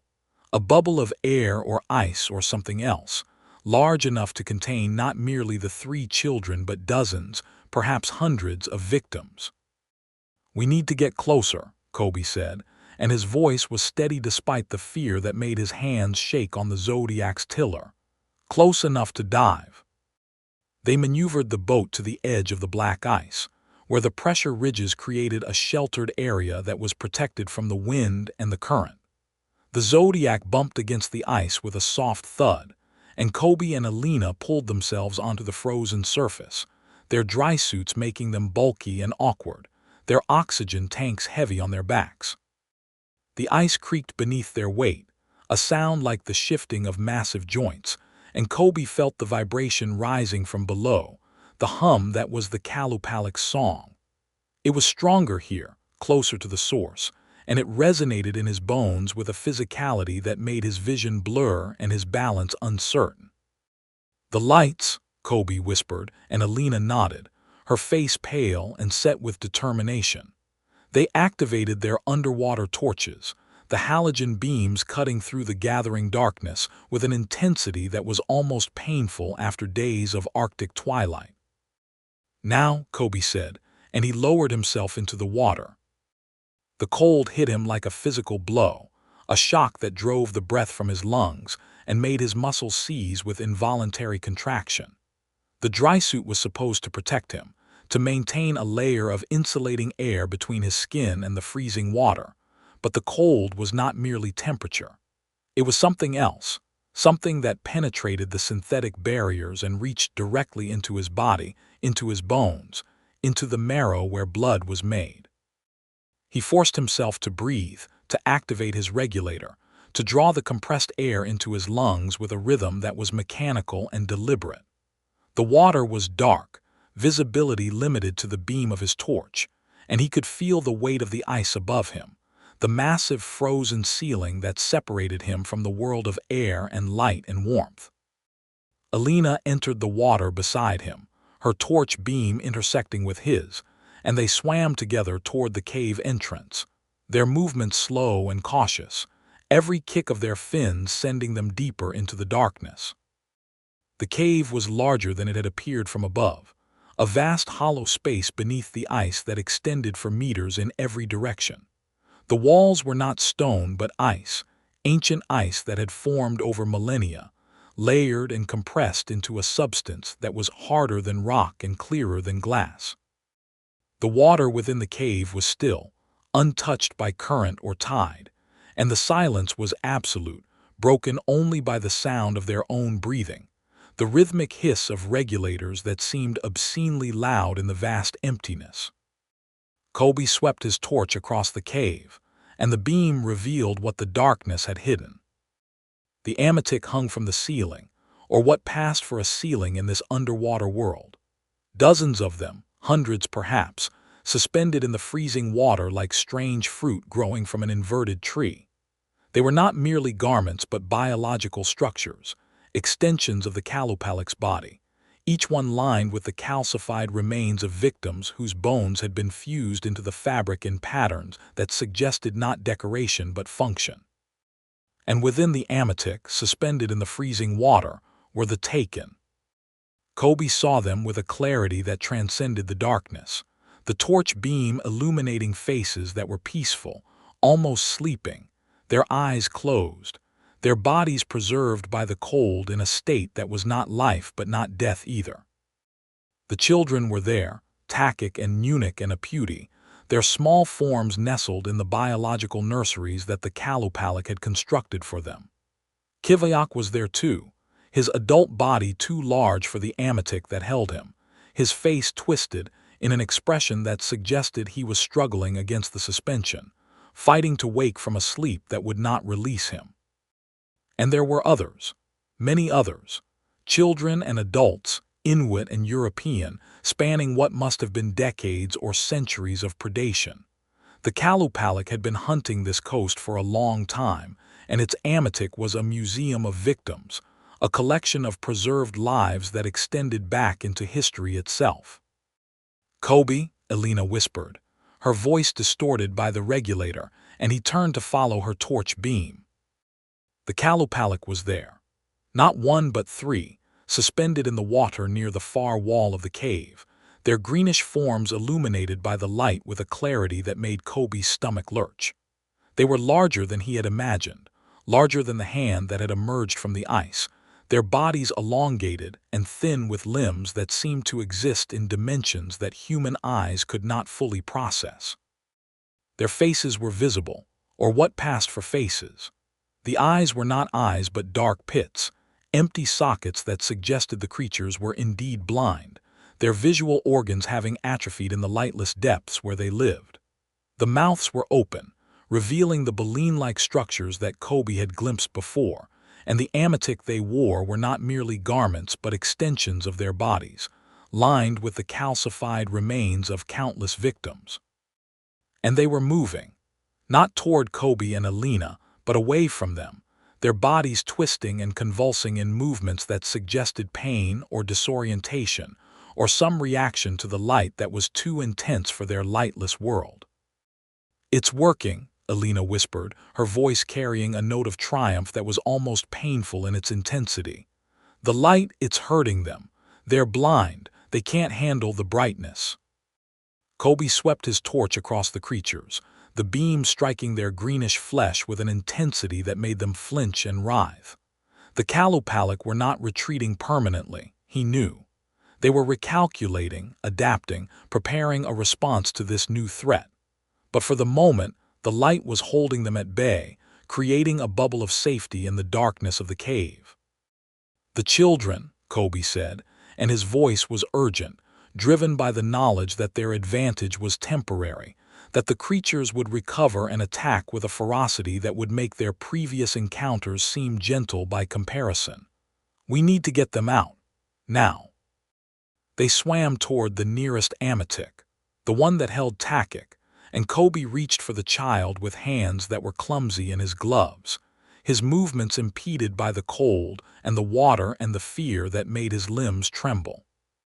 The Amatik was not merely a garment but a living thing, its fibers gripping the child's body with a tenacity that suggested biological purpose, and Kobe had to tear the fabric, rip it open with a violence that made him feel as if he were performing surgery on a living organism. Takik's body emerged from the Amatik with a wet, sucking sound, and Kobe cradled him against his chest, feeling the child's cold skin through his dry suit, feeling the faint pulse of a heartbeat that was slower than it should have been, suspended by the cold into a rhythm that suggested hibernation rather than death. "He's alive," Kobe whispered, and the words were barely audible over the hiss of his regulator. "He's alive." They worked with a speed born of desperation, tearing open Amatik, extracting bodies, gathering the taken in their arms like harvesters in some terrible orchard. Nunik and Aputi, small and cold and barely breathing. Kiviak, larger and heavier, his body awkward to maneuver in the confined space. They gathered them, cradled them, prepared to carry them back to the surface, back to the air, back to a world where the Qalupalik could not reach them. But the creatures were recovering. Kobe could see it in the way their movements changed, in the way their writhing gradually ceased and their bodies oriented toward the light, toward the intruders, toward the prey that was trying to escape. They were adapting, learning to process the brightness, to navigate despite the sensory assault that the torches represented. "Go," Kobe said to Alina, his voice urgent. "Take them to the surface. I'll hold the light." "You can't stay down here alone," Alina protested. "The cold, the pressure." "Go," Kobe screamed, and the sound emerged as a stream of bubbles that rose toward the ice ceiling in a silver column. "I'll follow. Just get them out." Alina hesitated for a moment, her eyes meeting his through the water, and then she nodded, a gesture of acknowledgement that suggested she understood what he was doing, what he was sacrificing, and she turned and swam toward the cave entrance, her burden of bodies heavy in her arms. Kobe remained, his torch beam sweeping across the cave, holding the Qalupalik at bay with the only weapon that seemed to work. The creatures were still recovering, still adapting, but they were moving now, orienting toward him, their dark pits fixed on his position with an intensity that suggested they did not need eyes to see him. They hunted by vibration, by sound, by the disturbances that his body created in the water, and the light was only a temporary obstacle, a surprise that would not work twice. He backed toward the cave entrance, his torch beam sweeping in arcs that covered the entire space, and he felt the weight of the water above him, the massive ice ceiling that was both protection and prison. The Qalupalik followed, not rushing but gliding with a fluid grace that suggested they were in their element, that the water was their home, and he was the intruder, the prey, the temporary anomaly that would soon be corrected. He reached the entrance, the opening that led back to the surface, and he turned to swim, his fins propelling him upward with a desperation that made his muscles burn. The Qalupalik followed, their song rising around him, the humming that was not sound but vibration that penetrated his body and made his bones ache and his vision blur. He burst through the surface, his head breaking through the black ice into the air above, and he gasped, his lungs filling with freezing air that was still warmer than the water, still more sustaining than the compressed mixture in his tank. He grabbed the edge of the Zodiac, his fingers finding the rope that Alina had left trailing in the water, and he hauled himself upward, his body heavy with the water that had saturated his dry suit, his limbs trembling with cold and exhaustion. Alina was in the boat, the children and Kivayak laid out on the inflatable floor, their bodies wrapped in thermal blankets that would not be enough to save them, but that represented the only hope they had. She reached for Kobe, her hands gripping his wrists with a strength that surprised him, and she pulled, hauling him over the gunwale and into the boat with a violence that sent freezing water spraying in all directions. "Go," Kobe gasped, his voice barely audible, his body shaking with convulsions that suggested hypothermia was already setting in. "Go now." Alina scrambled to the motor, her hands shaking as she tried to start it, and the engine coughed to life with a sound that was like music, like salvation, like the voice of hope in a world that had seemed devoid of it. The Zodiac surged forward, leaving the black ice behind, leaving the cave and the Amatik and the Qalupalik in the darkness below. Kobe lay in the bottom of the boat, his body curled around itself in a futile attempt to generate warmth, and he looked back at the black ice with eyes that were already glazing over from the cold. He saw the surface of the ice moving, the translucent dark water churning as something massive rose from below, something that was too large to fit through the hole they had created, something that was pressing upward against the frozen ceiling with a force that made the ice groan and crack. But the Zodiac was moving, gaining speed, leaving the black ice behind, and the Qalupalik did not pursue. Not because it could not. Kobe knew that the creatures could move through water faster than any boat, but because it chose not to. Because it had been hurt by the light, disrupted by the intrusion, and it needed time to recover, to adapt, to prepare for the next encounter. They reached the station as darkness fell completely, the Arctic night closing around them like a fist. Marcus helped them drag the bodies inside, his face a mask of shock and relief and confusion that suggested he had given up hope and was now struggling to process its unexpected return. They laid the children on the floor of the common room, their small bodies pale and still, and Kobe collapsed beside them, his consciousness fading into a darkness that was not sleep but something deeper, something that was closer to the suspension that the Qalupalik had inflicted on its victims. He woke to warmth. The station's heating system, working overtime, had raised the temperature to a level that was almost uncomfortable after days of Arctic cold. His body was wrapped in thermal blankets, his extremities massaged back to life by hands that were gentle and insistent. Alina was beside him, her face drawn with exhaustion, but lit with a hope that he had not seen since before the children's disappearance. "They're alive," she whispered, and her voice carried a wonder that suggested she did not fully believe her own words. "All of them. The children, Kiviak, they're breathing. Their hearts are beating. They're cold, so cold, but they're alive." "The Qalupalik," Kobe whispered, his throat raw from the freezing water. "It didn't kill them, it kept them, preserved them for what?" "I don't know," Alina admitted. "And I don't care. They're alive and we're alive and the rescue helicopter is coming. The radio started working again an hour ago. The Coast Guard is sending a ship. We'll be out of here by morning." Kobe closed his eyes and he felt the tears running down his face, hot and unstoppable, the tears of a man who had faced the abyss and had somehow, impossibly, escaped. The children were alive. Kiviak was alive. The Qalupalik had been hurt, had been driven back by the light, and they were going to survive. But beneath the relief, beneath the joy, beneath the gratitude that filled his chest with a warmth that was almost painful, there was something else. A vibration, faint but persistent, that hummed at the edge of his perception.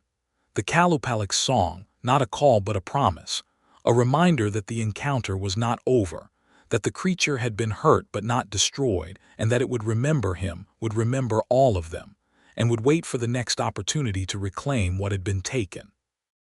He lay in the warmth of the station, surrounded by the living and the saved, and he listened to the hum, and he knew that the night was not over, that the danger was not past, and that the worst was yet to come. The rescue vessel appeared on the horizon at dawn, a dark speck against the gray sky that gradually resolved into the shape of a Coast Guard cutter, its hull painted in the orange and white of International Emergency Response. Kobe stood on the station's observation deck, his body wrapped in every thermal garment the station possessed, and he watched the ship approach with an emotion that was not relief but something more complex, something that contained relief but also dread, hope but also resignation. The children had survived the night. Takik, Munich and Aputi had been warmed gradually, their body temperatures raised with a care that suggested Alina had consulted every medical manual in the station's library, had applied every technique she knew for treating hypothermia. They had woken slowly, their eyes opening with a confusion that suggested they did not remember being taken, did not understand where they were or how they had gotten there. They had asked for their parents, had cried when told that they were safe, had clung to the adults with a desperation that suggested the experience had left scars deeper than any physical injury. Kiviak had not woken. His body had warmed, his heart had continued to beat, but his mind had remained in whatever state the Qalupalik had induced, a suspension that was deeper than sleep and more impenetrable than coma. Alina had monitored him through the night, her instruments recording brain activity that was minimal but present, a flicker of consciousness that was trapped somewhere between the freezing water and the waking world. "He may never wake," she had told Kobe, her voice carrying the exhaustion of someone who had reached the limits of their medical knowledge. "The cold, the suspension, it may have caused damage that we can't detect, can't treat, can't reverse. But he's alive," Kobe had said, and the words had felt like a mantra, a repetition that was meant to ward off the despair that threatened to overwhelm him. "He's alive," Alina had confirmed, but her eyes had suggested that she was not sure whether this was a blessing or a curse. The Coast Guard cutter anchored offshore, beyond the pressure ridges that marked the boundary of the black ice, and a Zodiac was launched to shuttle between the ship and the station. Kobe watched the small boat approach with a detachment that suggested he was observing a scene from a great distance, a film that he had watched before and knew the ending of. The evacuation was orderly, efficient, conducted with the professional competence of people who had performed this operation many times before.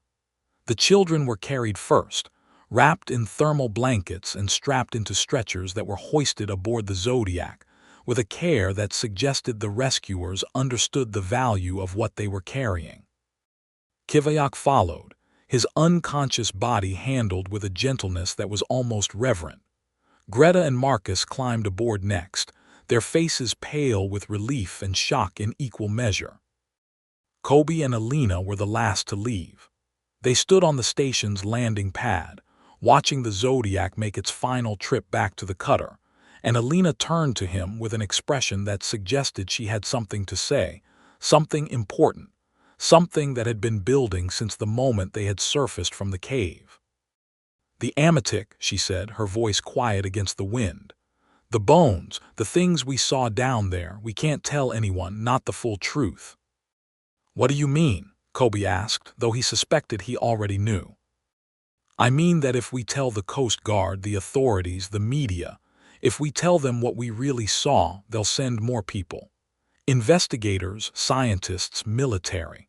They'll come to the black ice with their instruments and their weapons, and they'll disturb the Qalupalik, and more people will die." "And if we don't tell them," Kobe asked, "if we let them think it was an accident, a natural disaster, a story with a happy ending, then the Qalupalik remains undisturbed. Then the coast remains safe as it ever was. Then the children can grow up without knowing what really took them, what really kept them, what really waits beneath the ice." Kobe looked at her, at the scientist who had come to the Arctic to study ice and was leaving with knowledge that she could not share, and he understood that she was right. The truth was too dangerous, too terrible, too likely to provoke the very response that would make things worse. The Qalupalik was not a creature that could be defeated with human technology. It was a force of nature, ancient and patient and vast, and the only strategy that had any chance of success was avoidance, respect, the wisdom of distance. "We tell them there was an accident," Kobe said slowly. "The children fell through the ice. We rescued them. Kiviak was injured trying to help. The boot on the ice was a lost item, unrelated. The whistling was the wind.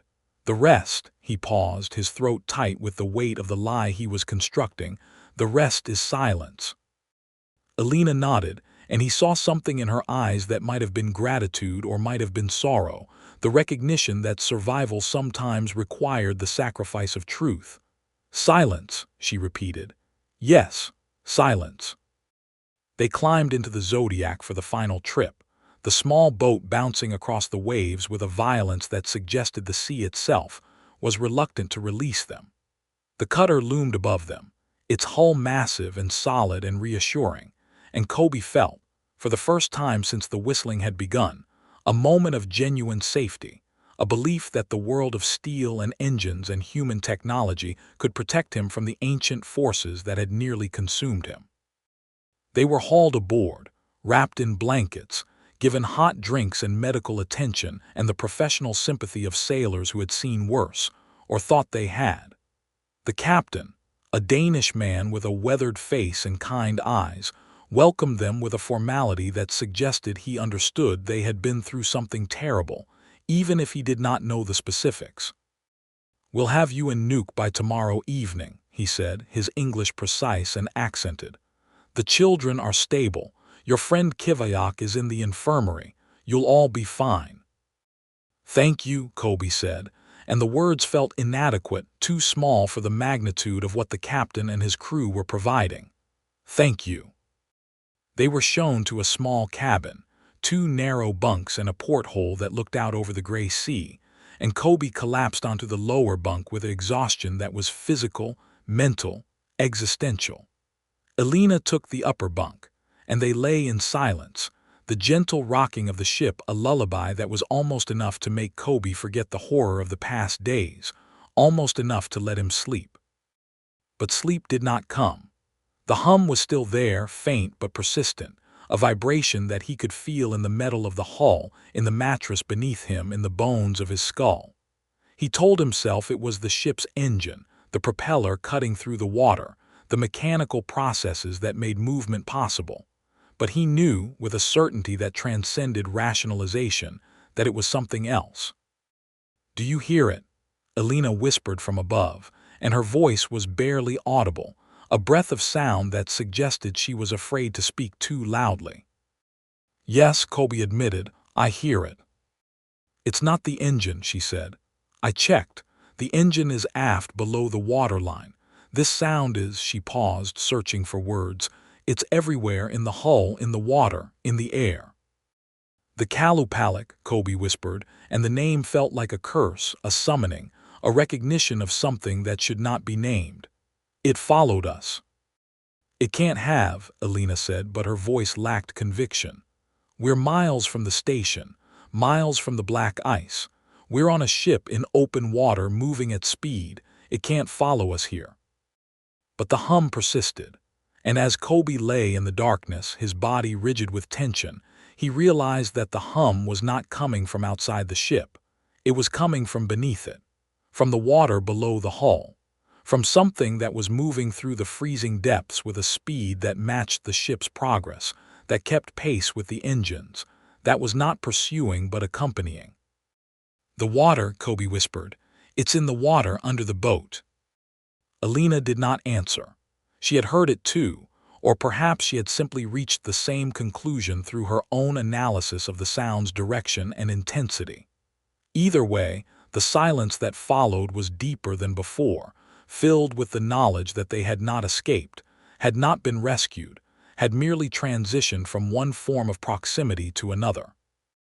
The night passed in a state of suspended terror, neither of them sleeping, both of them listening to the hum that seemed to grow stronger as the hours passed.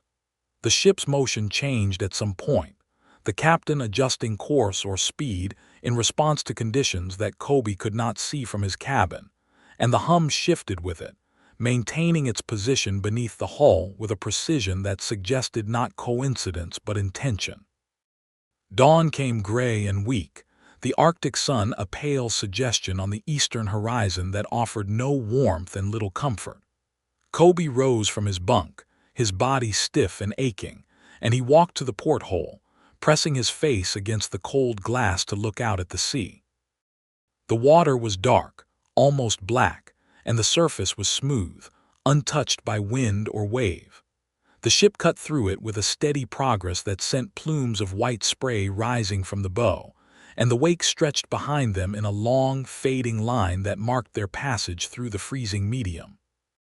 But there was something in the wake, something that did not belong, a disturbance in the water that was not caused by the ship's movement but by something else, something that was following, tracking, maintaining its position with a patience that was terrible in its implications. Kobe stared at the water, his breath fogging the glass, and he felt his heart hammering against his ribs with a force that suggested imminent cardiac arrest. The disturbance was small, localized, a patch of water that was somehow different from the surrounding sea. And as he watched, as the ship moved forward and the patch remained in the same relative position, he understood what it was. It was the top of a head, a greenish dome that broke the surface for just a moment, just long enough to be visible before sinking back into the darkness. The Qalupalik was there, in the water beneath the ship, keeping pace, maintaining its vigil. "Elena," Kobe whispered, and his voice was barely audible, a breath of terror that emerged without his conscious intention. "I see it," she said, and her voice was steady despite the fear that Kobe could hear beneath its surface. "I see it too." They watched in silence as the patch of water moved, not with the ship but independent of it, maintaining a position that was parallel to their course but slightly behind, as if the creature were conserving its energy, waiting for the right moment, the perfect opportunity. And then Kobe heard it, not the hum this time but something else, a sound that was not mechanical, not natural but biological, a scraping, rhythmic and deliberate, that seemed to come from directly below their cabin. Scrape, pause.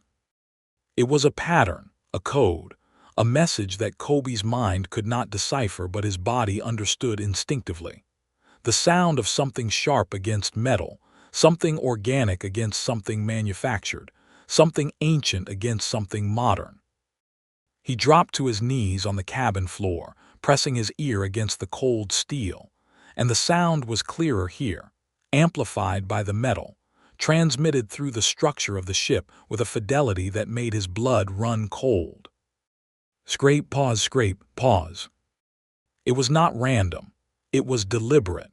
It was a communication, a message from the Qalupalik to the humans above, a reminder that distance was an illusion, that safety was temporary, that the creature could reach them whenever it chose.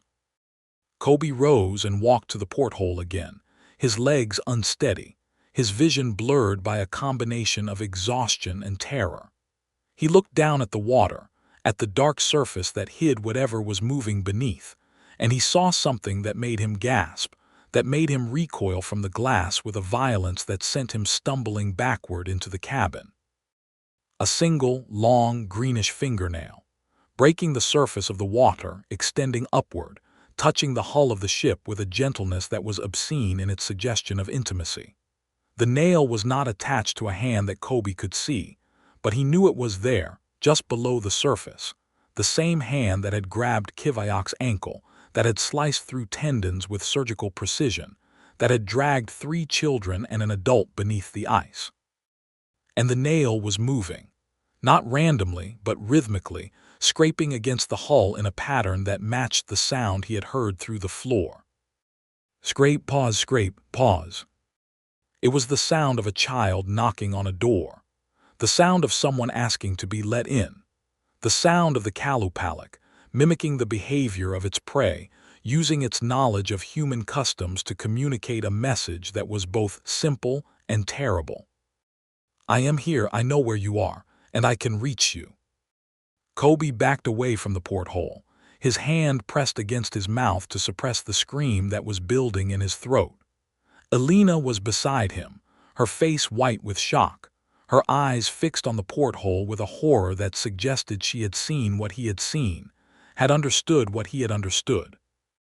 "It followed us," she whispered, and her voice was barely audible over the scraping that continued from below. "It followed us from the station, from the black ice.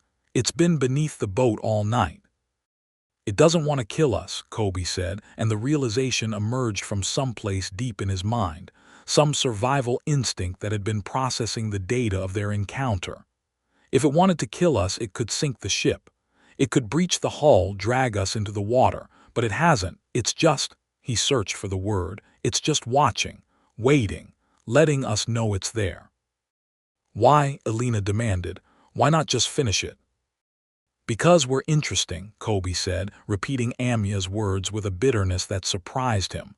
Because we resisted. Because we used light to hurt it. Because we took back what it had claimed. We're data now. A puzzle.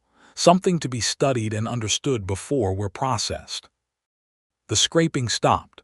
The silence that followed was deeper than before, filled with the suggestion of something that was not retreating but simply pausing, taking a breath, preparing for the next phase of its approach.